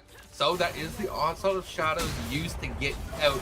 And Atlas here with a very aggressive blast code. Dubrobet is plenty strong though, so perhaps they can look with something. But the Chaos Storm isn't available right now, and I think they're just trying to buy time, stop backs, as the Jinx will look to take the inhibitor tower with the help of Fortnite Builder. Yeah, and they're gonna get the inhibitor tower, maybe even the inhibitor as well. Back's getting stopped. The Kai'Sa's back, but she's not enough to stop this. Look at that. Level 11 to level 15 and level 13 Cathargo. So much further behind than last game. It's such a different story for this Butler AD carry. If you're able to shut him down, the game just looks different. And, you know, it's easy to see that I would imagine so many of Butler's wins have come off of his back. He's 5-4-1 despite the poor situation he's been put into. But the rest of his team is not quite the same strength, but a huge charm. Yeah, it was also a huge Evercross catching two of them. Now Nelly Robbins is trying to run this one out, but I don't think he'll be able to, as Levi picks up another kill there. 6-2-3 on this injured Cathargo, trying to stay alive in this mid inhibitor fight here. And the super mega death rocket spills out death for Cathargo there. And now it's Lectin trying to find Shenathan. Does find him. So Opax is there scrappy. as well. And he survives. He does have to flush away there, but only to get killed by Levi. And this Kindred is fully online, if not already. So Fortnite Builder is able to get it slow there. Should be able to run away just a little bit more. Not quite finding the CC onto Fortnite Builder. He does turn for the Decimating Smash. Picks up two of them. Does drop here. And he had a gold bounty on his head. But I don't think he'll be able to pick up anything in Zombie Scion mode. No, and Butler with a beautiful punish on the Hawks, who just were trying to, again, do too much at once. When you got this lead, when you've got this composition, all you got to do is push in all three of your lanes and then group together as 5, and there's basically no way that Butler can beat you. The only way that Butler can beat you is by finding in members, finding picks with this Ahri, and that's exactly what just happened. And Butler, again, they buy themselves another lease on life in this game. However small the threads of hope may be, they do still exist. But we talked about those neutral objectives. They were 3.5 minutes away before. Now they're only half a minute away. And with those coming up on the map, Harper finds themselves in a favorable position. It seems like they're just going to try to get the Dragon Soul now. The question is, can they stop Butler from getting the Baron as well? You'd have to think if Butler gets it, they're actually feeling pretty good about their chances. They do have a lot of DPS onto it, but the Baron doesn't spawn for another 6 seconds in between. Harper, they're going to try to burst it out. The good thing is that Opax is at the Dragon, which will slow them down because it shows that, hey, we have a presence But now here. he's not there for the fight. Yeah, but that's okay though. I think they will still shred the Baron down quickly enough, and Nectin is there to buy time as well. So they will definitely get the pick onto Nectin for sure. And Nelly's already there. The Baron, he isn't able to get it as Levi. You gotta peel. Nelly almost goes down, and that is the Ahri dropping. So did the Hecarim there. So overall, this isn't too bad if they can keep these Baron buffs alive. But I don't know if they'll be able to, as Levi pops the lamp. Just teleporting to base, going for game. He's stunned. And is able to stay alive, but Fortnite Builder is there on the Karma. other side of the wall there. But he's getting shredded, and that Mega Death Rocket goes a little bit to the side. So more CC onto Levi. Levi finally drops, but Cathargo still has Baron. Opax still has Baron. So they should be able to stabilize inside their base right now. And they did, I think, just get another gold bounty from the T1 bot tower dropping. And the Harper Hawks are perhaps overstaying here, trying to get the mid inhibitor as well, as the respawns are coming up for Butler.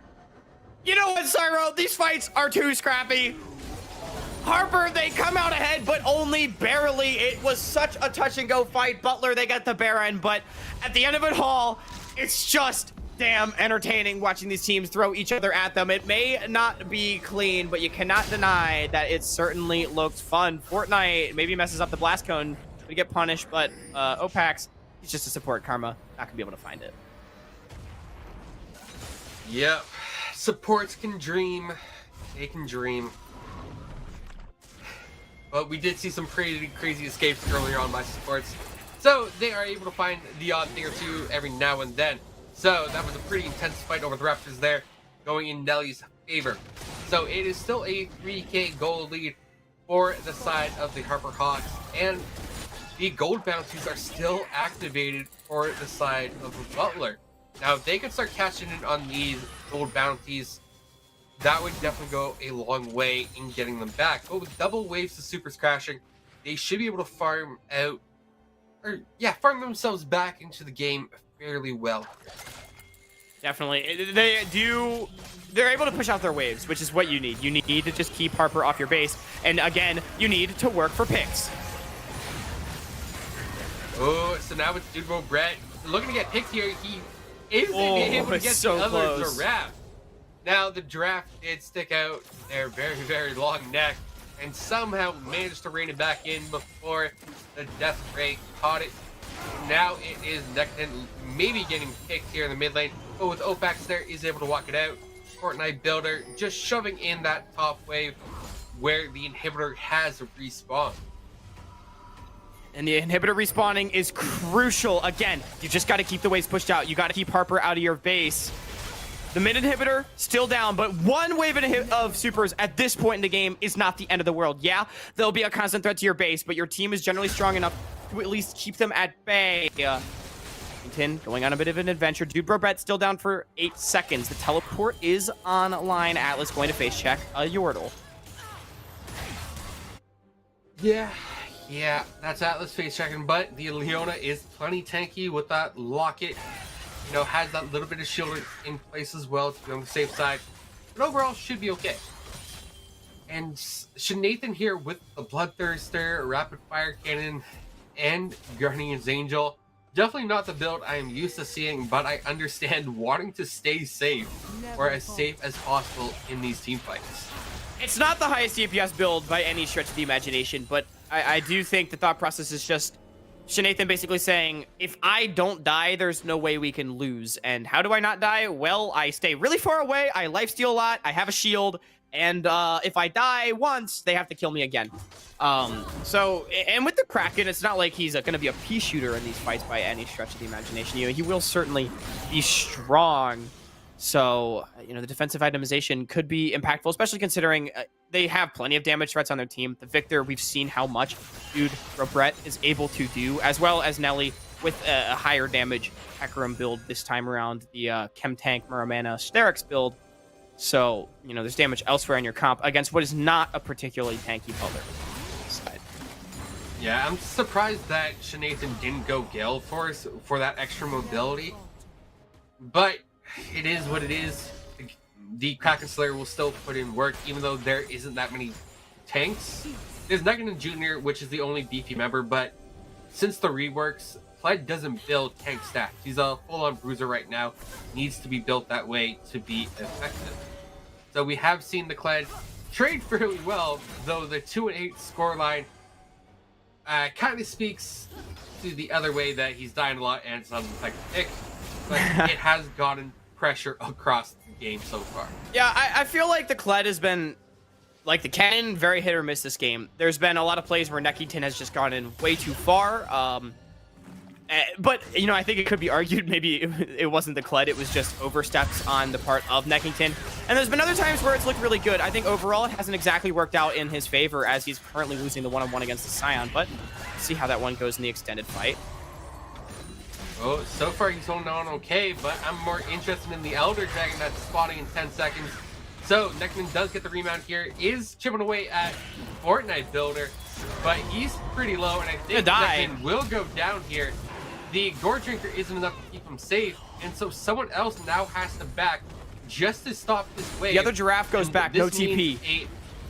A vulnerable Elder Dragon now for the side of Harper. But the other Giraffe could look to get the kill here, and that is actually a lot of damage going onto the Harper Hawks as they tank up the Dragon. And Levi, he has so much damage right now on this injured. But that Elder Dragon does reset, buying time. And oh my, this is a close one.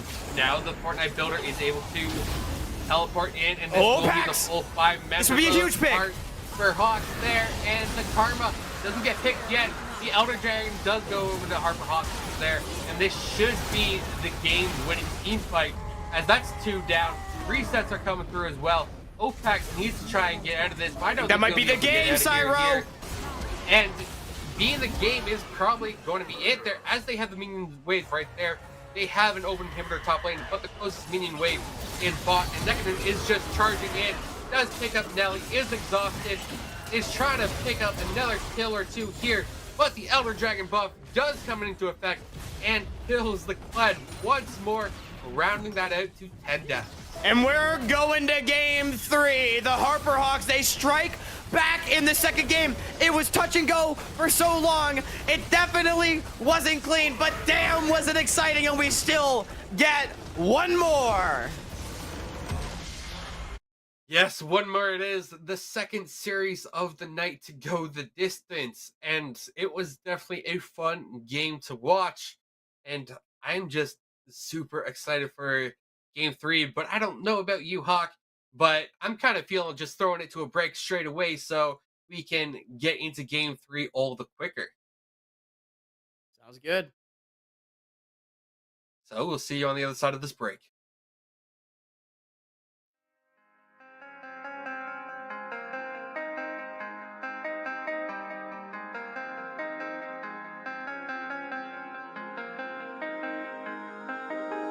When I'm with you, I am able to keep pushing my limits, and all the drive that I have, well, I'm going the distance with you.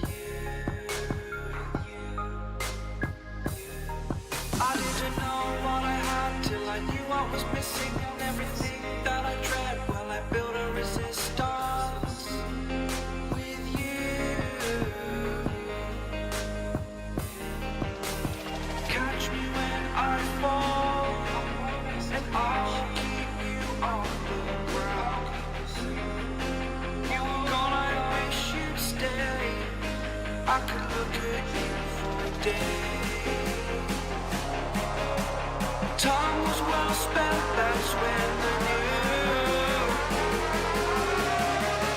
that I need to spend my life here with you.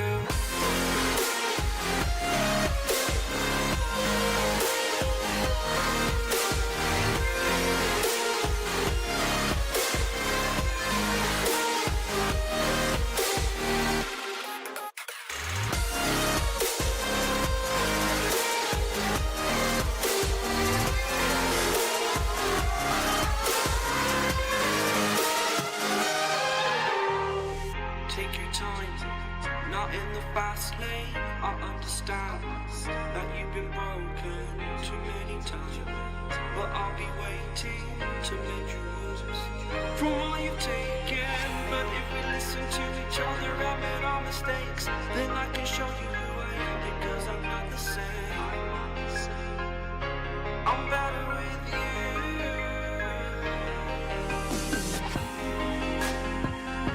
I'm better with you.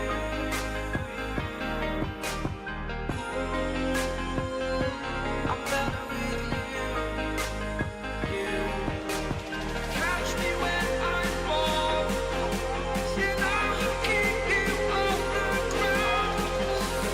That's when I knew that I need to spend my life here with you.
The seasons come and go like thoughts of you.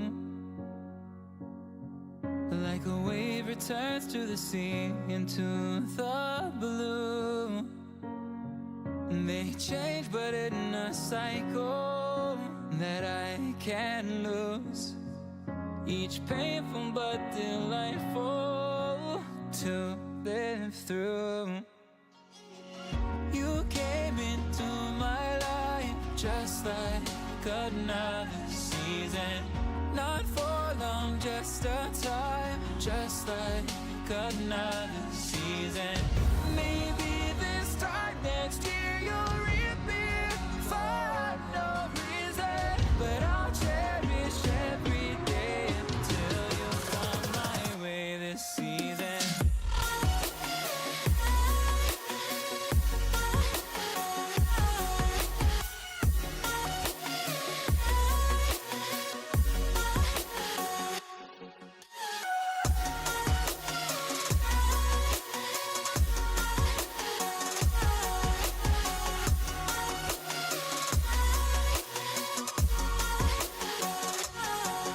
The seasons turn and change just like your mind.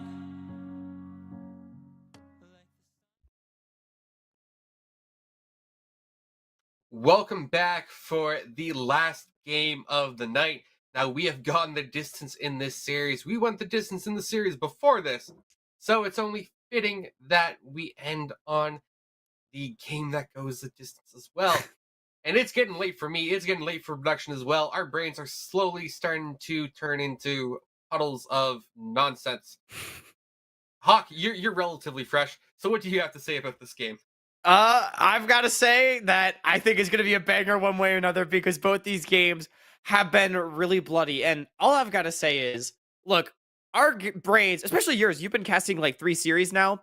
Our brains may be turning to scrambled egg, but that's just when the best casting comes out because we're tired and we're saying random stuff, but it's fun and we get to enjoy all of the fun together of this brilliant game 3 and what so far has been a scrappy and exciting series. Scrappy is one way of putting it. It could It's also my polite be way put of putting it. as it can be polite. You know, some people may take offense to being called scrappy, like Scrappy Doo. You know, for instance. Just saying, there's always the other side of the coin, but it is definitely been one of those games. And I was going to say it's probably interesting when you have a like what was it, a 2-10 pled? That definitely doesn't help your chances of winning. So I would like to see a more conventional pick out of the Butler top laner and just their overall team comp be a little bit more conventional, because we saw how well that worked for the Harper Hawks in that second game of the series.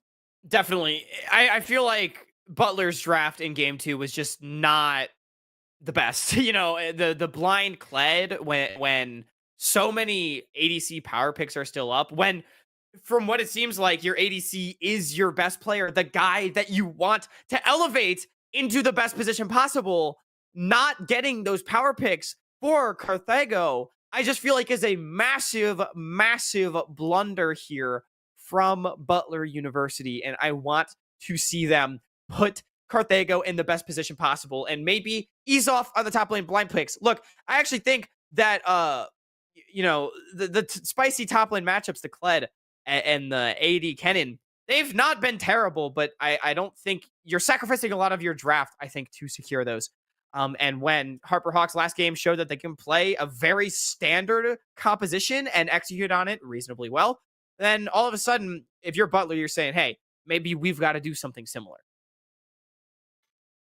Yeah, I'm going to expect that the bands to be basically the same as what Yeah, they have yeah. been all night. I mean, they've worked for either team so far, and I can understand why Fortnite Builder is being banned out. I've said this every draft series so far. He is just a solid top laner, and it doesn't matter what Nekinen Jr. throws out. He really isn't coming up with a dub in that top lane so far. So now it is on to the actual picks. Hopefully we see them quick and furious, and that is the Renekton. Whoa. Bit of a sinner champion, but with how Fortnite Builder has been playing, I think he can make it work. Now we do see a very buffy 1-2 coming out of Butler with the Ornn and the Volibear, followed by the Hecarim once more from Nelly Robin, who was okay on it. It wasn't fantastic, but it was a solid performance on the Hecarim. The Vigard pick once again for Dude Robet, which I do like. In there is the Corki, which was banned out in the first game, I believe. If you want scaling, Corki's one way to go. And Renekton's not, but I'm going to spoil the draft a little bit. But Sion does get banned out right here by Butler on the next ban. So they get rid of the big problem meatball up there in the top side that Harper had been going for. And instead they opt for the Ornn into the Renekton, which Renekton is definitely going to have his way in the matchup. But you're not picking the Ornn for the lane. You're saying, hey, I can go 50 CS down, but as long as I don't die and get to level 14, I'm useful.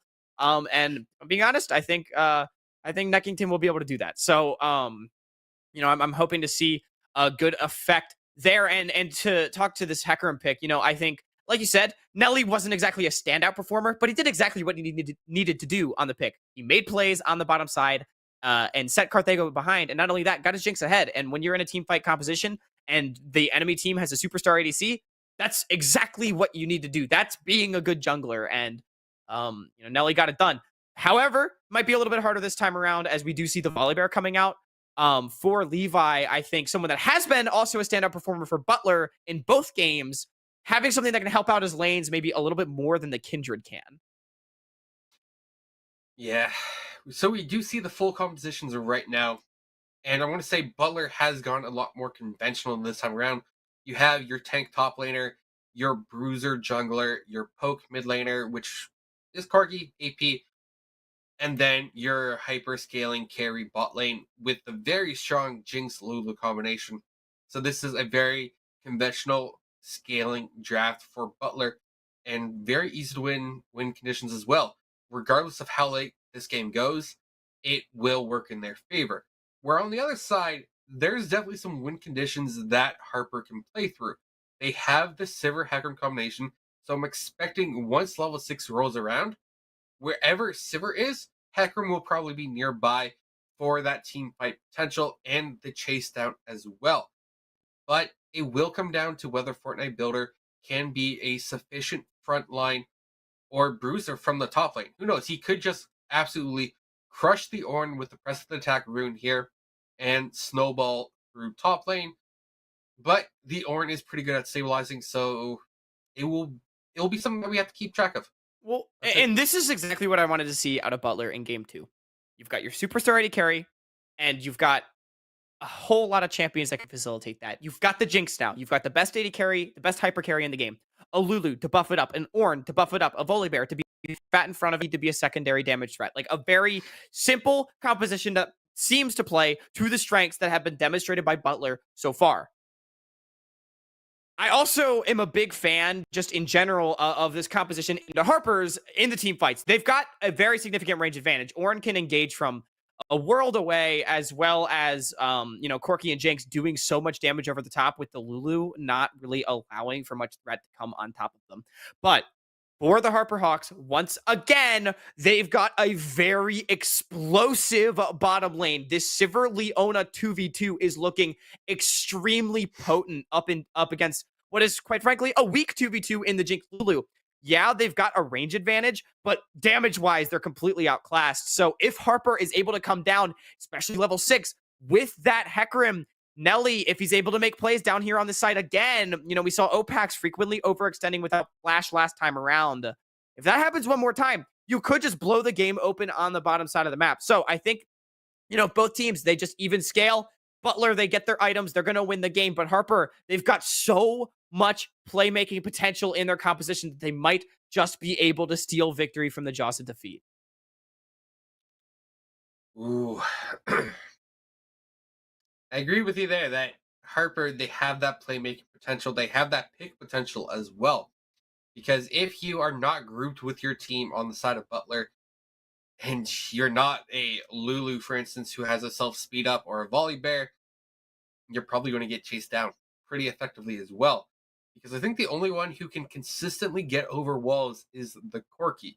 Mm-hmm. And when it comes to running down a lane, you're not going to outrun a Sivir and a Hecarim. So there is that team fighting potential that you mentioned, as well as the overall pick potential. So Harper, they can do it. And they have momentum on their side after a convincing game 2 victory. Yeah. And it sort of goes back to, I talked so much in game 1 about like the positioning of each team in the team fight. And in Butler, again, they really need to avoid getting engaged on in a choke. You were talking about that pick potential, how they can't get over walls. If you find yourself getting engaged on in a choke point because Harper got to the river first, who your composition is going to be in a lot of trouble. But if you're able to get there, get set up, all of a sudden, Harper, if they can't really corral you together, your long range is just going to kite them back, get a reset on the Jinx, and probably take over the fight. So I think it will add a really interesting dynamic that we need to be keeping our eyes on. And I saw it flash up on the screen at the bottom, so I want to talk about this as well. The rune choice for the Lulu, it's going to be an Aerie instead of a Guardian. I actually think Guardian so much better in this game with the explosive 2v2, the ability to keep yourself and your AD carry alive when Harper goes in, if and when they go in, would have been massive value. And yes, the Aerie could improve your laning phase from a poke potential. I think the assumption should be that this is not going to be a 2v2 bottom lane. Yeah, that's a pretty safe assumption to make, and we will find out quickly enough as we are into game 3 between Harper and Butler here, and it's been an exciting, bloody series so far, and it will probably end the exact same way. But we do have a 4-man stack. The other 30 seconds until minions spawn. wait a minute. It's a role swap here. The other draft taking the Orin top, while Necton Jr. on Whoa. the Corky mid. Interesting. Okay. Seems like, I mean, a very interesting decision, the swap. We'll have to see how this one works out for them. I would imagine it has to do with champion proficiency. The other draft feeling more comfortable on the Ornn, or Neckington feeling more comfortable on the Corky. But, I think the knowledge of the matchups and the lane will definitely come into account. So we'll see if this one works out for Butler. But either way, this is an elimination match, and a pretty big one at that. If Butler is able to win this one, they improve to 5-1 in the standings, putting themselves in a very commanding position heading towards playoff time. But Harper, on the other side of the coin, sitting at 4-2. If they win this game, they're going to be tied with Butler in the standings at 5-2, or at 3-2, they'll move up to 4-2. Or if they lose, they're dropping down to 500. All of a sudden, you're right in the middle of the pack. Not exactly where this team would want to be. So a lot at stake here in the elimination game. Game 3 here in the final game of the night. NECC week, 6 action. Oh, man. I mean, could not ask for a better series. Yep, it is definitely that week 6 action here. And it's some intense action today as well. It's carried long into the night as well, unless you're on the West Coast. But, you're on the West Coast, so I forgive you. But right now, it's the other draft. Taking a fairly good trade with Fortnite Builder there. It does pop the top to stay alive there. Has the biscuits as well, so plenty of sustain. But it is Cathargo and Opax with the early shove bot lane, and they are getting that under tower as well. And I've got to say, I didn't talk about this at all in draft, but the Corky counterpick, the Veigar was counterpicked into the Corky, and I feel like you're kind of giving this Corky a free lane by picking short-range Veigar into it. Neckington should be able to scale it pretty well, and, well, yeah, Veigar scales well. Like, I'm taking Corky scaling every time. Veigar scales well, more so for his utility on the cage, and although the damage can be great, the range difference really does matter. So super interesting thing to keep our eyes on. We'll see if, maybe they go mid with this Hecarim to try to set Neckington behind. But, Nelly can't be everywhere, right? He can't gank every lane. And I mentioned the playmaking potential, but you've got to pick somewhere that you think will be most impactful. It's the other draft. Who misses the knockup? Yeah, so it was also a side swap as well, I believe, just to make sure we're all on the same page. I know it's getting late. So Butler is on red, and Harper Hawks are on blue side. And there was a point I wanted to mention, which I just remembered, is that we have talked about Corky's package when it comes to that team fight utility. Because it's hard to run across a package because it just does so much damage here. Yeah. Now, there is a potential gank onto Neckington Jr. here, but it is spotted out by Ward as we see Levi come up to help support his mid laner.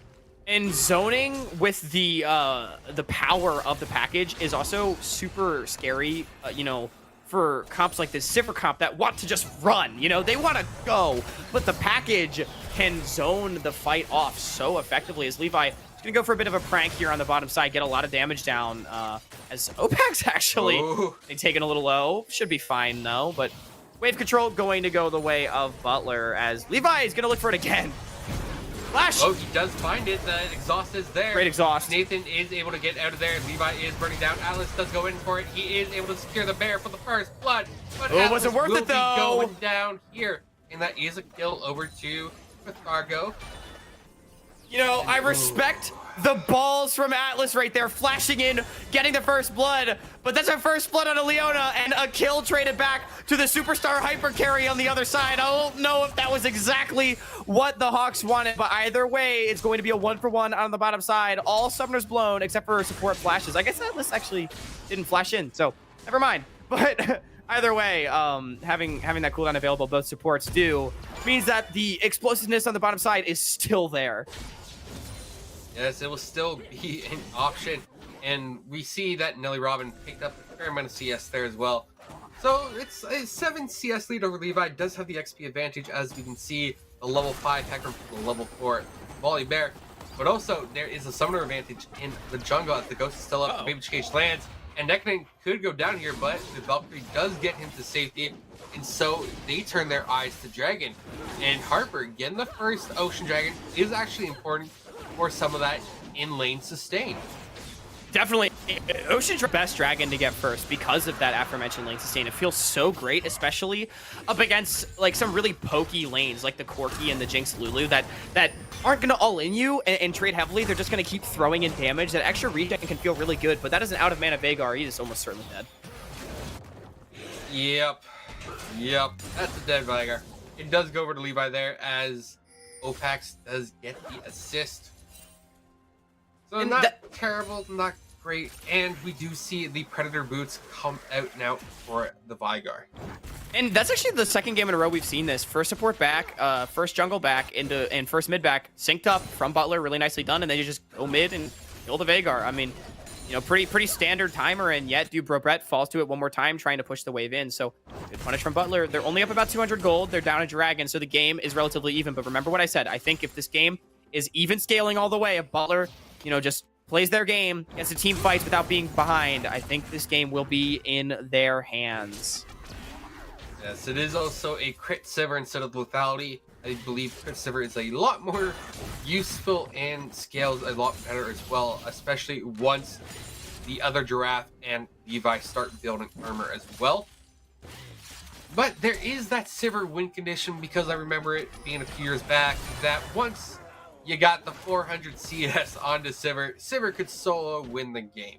I don't know if that's still true, because games often don't go that long. Well, and it's hard to say too, because yeah, Sivir can do a lot of damage, don't get me wrong, but there's a lot it's going to be hard for Sivir to access the backline this game. It's going to be hard for her to find damage where it matters, and this is a stalwart front line. You know, Ornn, that's a big boy there in the front line that will be really mitigating a lot. So I think, yeah, if the Sivir goes like total 6 items, will be a massive threat. But it's going to be hard to get there, 1, and 2, even if you're the zoning potential of Butler, the just absolute monstrosity of scaling that they have on their side will definitely make it difficult. And I don't think it'll necessarily be an auto win. Yeah, we do see a fair amount of trading here onto the other draft. Ornhorn. The Ornhorn does come out as Levi is there for the support, and this could be a dead Fortnite builder. He pops the dominance, but I don't think it will matter as the stun comes through for Levi. He trades back, but the sky-splitting strike comes down and strikes down the cross. And Levi's been so proactive in this early game, finding his 3rd kill participation in just 8 minutes. Really nicely done. Opax. Ooh, that looks rough. Oh. Okay.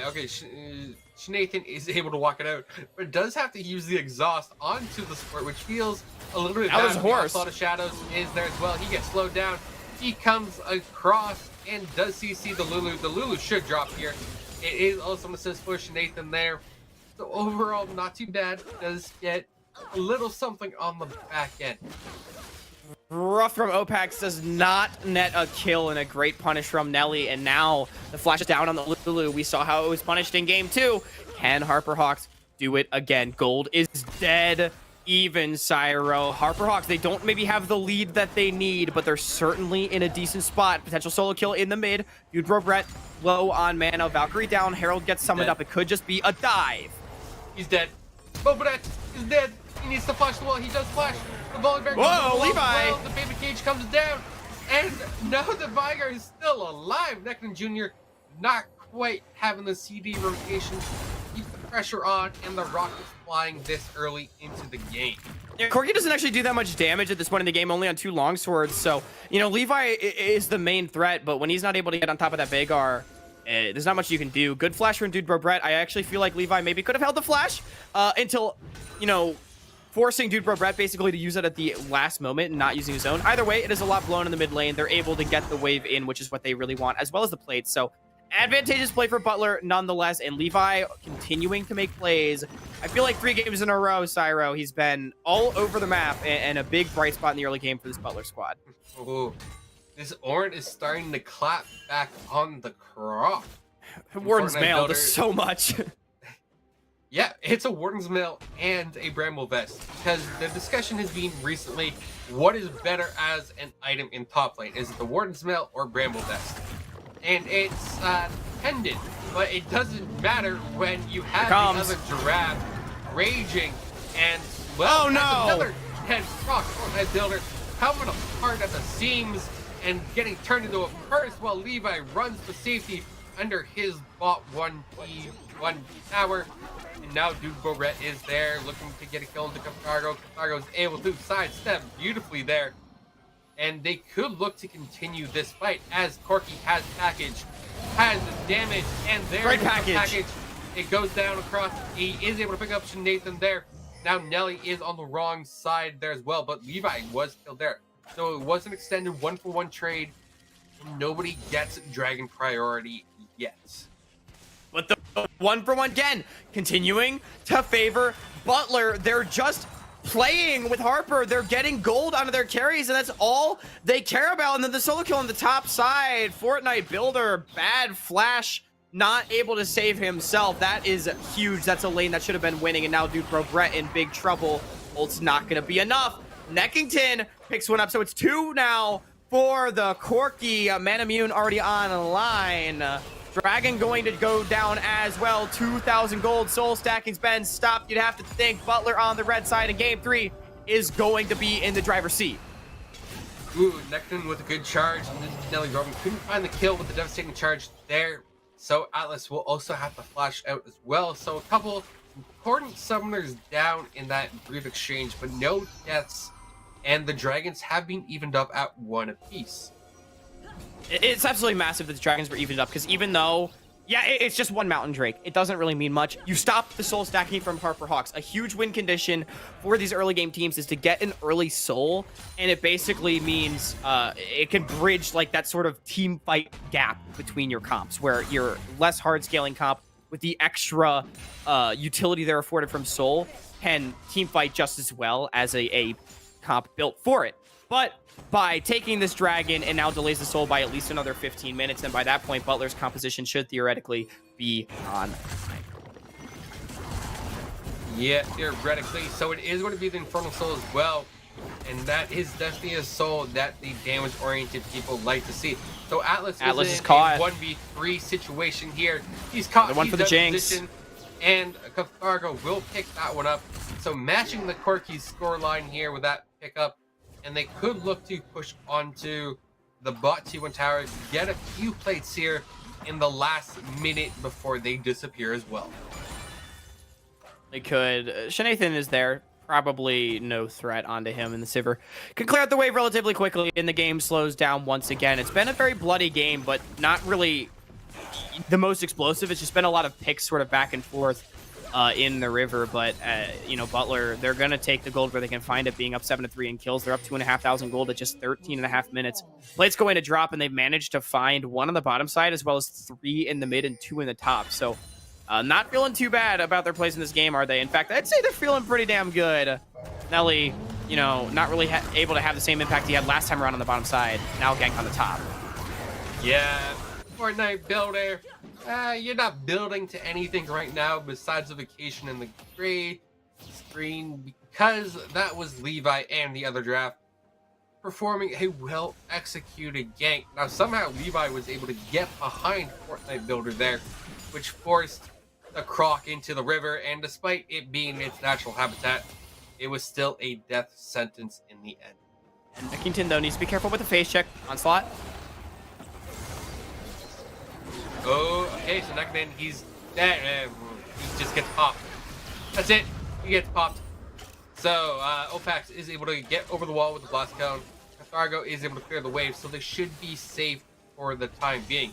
But that is still 4 members there of the Harper Hawks who could get a kill. They could, but they back off as well.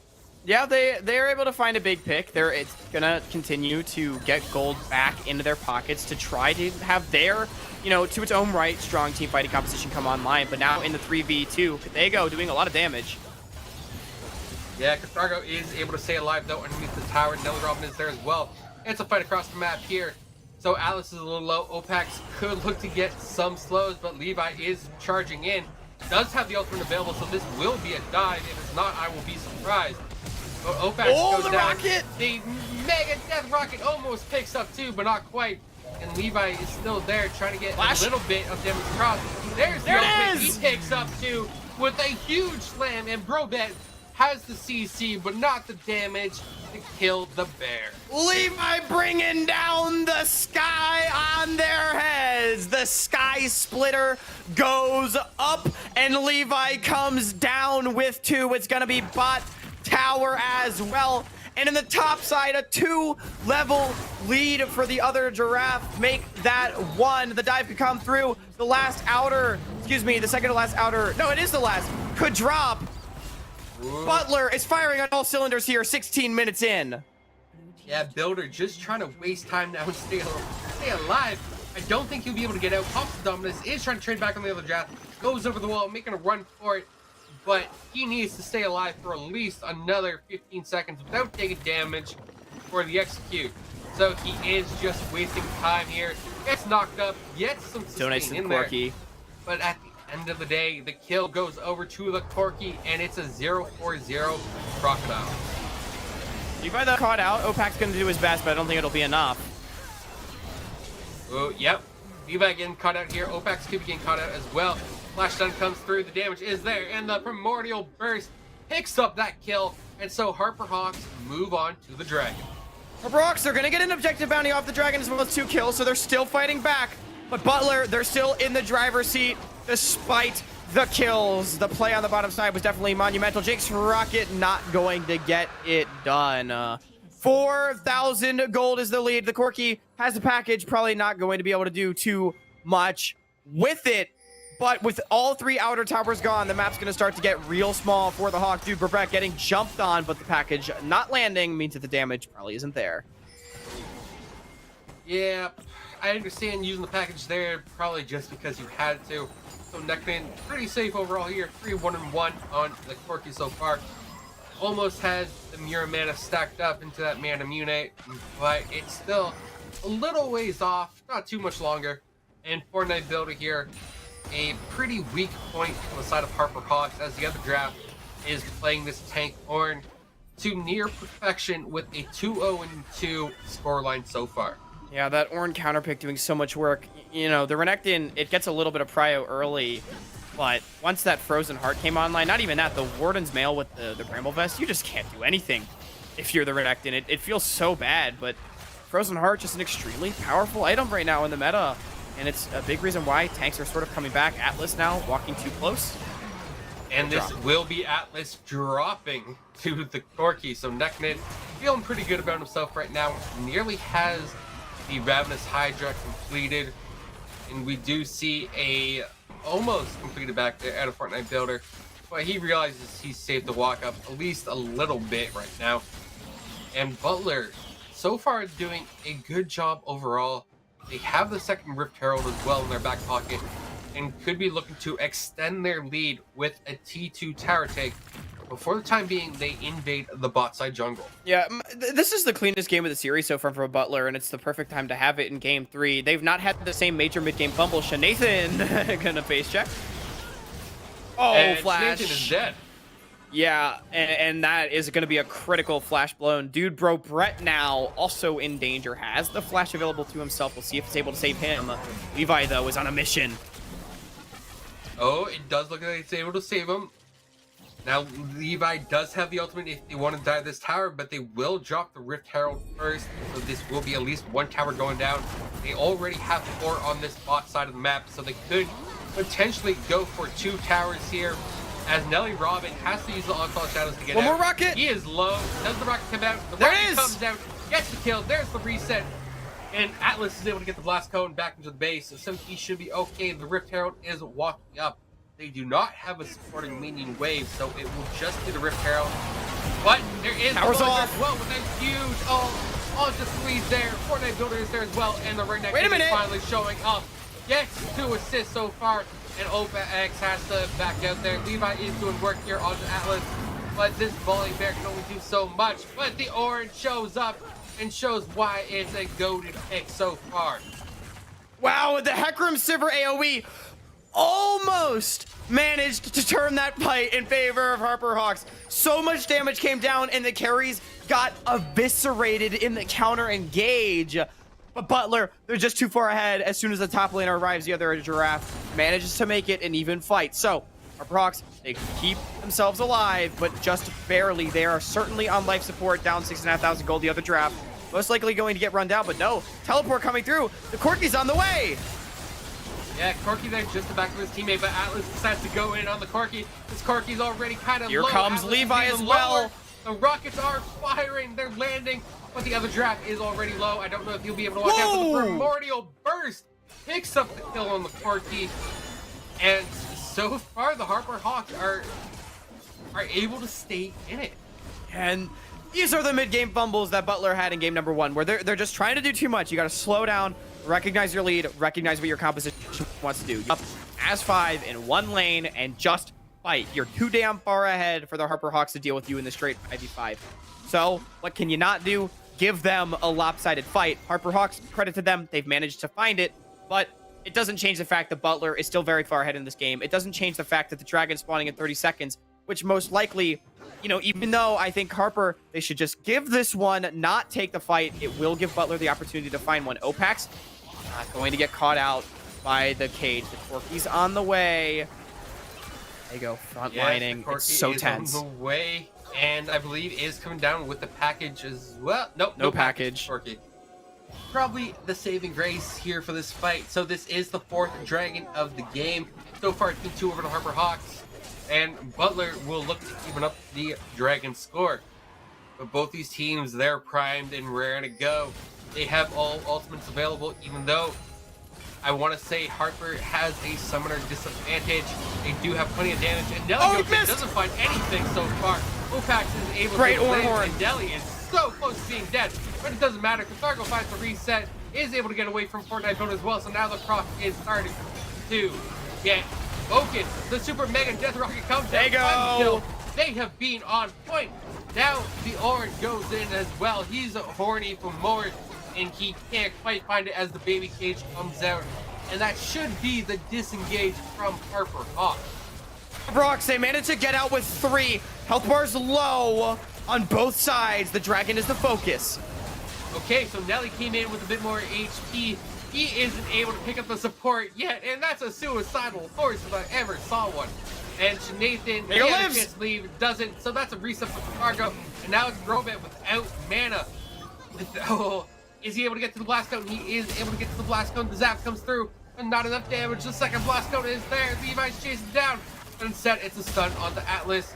Oh, Levi's now in. Levi's on the wrong side of the base in a 1v3. He doesn't have flash. I think it's an unbearable situation as the bear is going to get turned into a minute. rug, but no, he is able to run out and live. That's a one-item Renekton that was trying to cut down the big bear. Levi gets out with his life, and Butler wins the fight. They get the Dragon as well. They're gonna take their reset now up 10,000 gold. Cyro, can you smell it? I think it's in the air. Butler is well on their way to what I would presume will be a Game 3 victory. Oh, I thought you were going to go that, you know, Butler could smell bear. And I'm like, okay, that's kind of weird. What does the purple worm smell like? But with that said, Whoa! Shandathan just gets deleted by Neckerton Jr. Okay, so now this is an actual question. What would Baron smell like? You know, that's a great question. I feel like bad, you know? like it'd be very putrid because he's supposed to be like corruption or something, and he's like a void monster. But either way, Butler's gonna get a big whiff of it in the pit right now, and you know, they don't want the Harper Hawks to get the same smell. They want to spare them the poor Baron smell by keeping them out of the river for their own good, and killing Baron. How heroic of Butler to do so for their roommates. Yeah, you said it there. It's a selfless sacrifice, taking the Rift Herald, and Nelly Robin does have to ult out with the Onslaught of Shadows, but is going to be chased down here. The Blast Cone sends 3 flying, and they can't Levi's quite looking find still. a kill right now. They do have a minion wave there. They will be looking as Shenathan goes to clear bot. Oh But my! there is a TP onto the cannon wave there, and I think this will be the bot inhibitor tower going down to the other giraffe. He's taking enough to live through this. Now that's the top inhibitor tower going down, as too many went to stop the other giraffe. So that's the top inhibitor down as well. And this could be a game-ending push here, as There's Nelson one. is about to go down. Towers are Fire's gone. already dead. That's a 3rd death onto the Croc. And now it's just the bot lane. Atlas cannot support the world and will go down here through that Super Mega Death Rocket. And Declan Jr. picks up the final kill. And if this doesn't end the game, I don't know what will. We already see the Dancing Bear come out. It's been a unbearable situation for the Harper Hawks so far, as they've been turned into an imitation chicken wing by the Butler team. And they will close this out at the 26-minute mark, winning their series. It may have taken 3 games, but Butler will improve to 5-1 all the same after what was a pretty lopsided game 3. We ignore game 2. That was a hiccup, a blip on the radar, if you will, but game 1 and game 3 firmly in control pretty much the entire time, and they're able to get it done. But can't understate how exciting that series was. It was bloody. There was action. These teams were not backing down from one another, but at the end of it all, Butler, they proved that they were the better option. Yep, Butler team improving to a 5-1 record and setting the Harper Hawks down into that, what was it? Mark Z called it the soup. The You know, soup, yeah. just the middle of the pack team. You know, you could also call it a loaf, and they're just that soft center because you got the hard ends. But it Right. doesn't matter. I'm too tired to come up with cohesive analogies right now. It was pretty bad once I asked what the Barons smelt like. But with that said, it is the Butler team picking up the series win. So, Hawks, do you have any final words to say about this series here? All I have to say is that it was an absolute blast being back here tonight, seeing what was a very exciting series. It may be late. It's about 12:30 Eastern time. I know that I'm tired. I know that everybody else is tired, but I'm so glad that I could be here enjoying this and bringing you guys the action. So. And so with that, I'm going to say that's it for this NEC League of Legends stream. We've had 3 great, fantastic series throughout the course of the night. 2 of them going the distance, and it was a fiesta regardless. It was my pleasure being here for all 3 of them. I know my voice will say otherwise tomorrow, but for you guys, it is worth it. And shout out to production for being here for the entire ride as well. And thank you to the viewers for sticking around, watching the series, and participating in chat, because I do see you. So thank you and good night. Have a good one.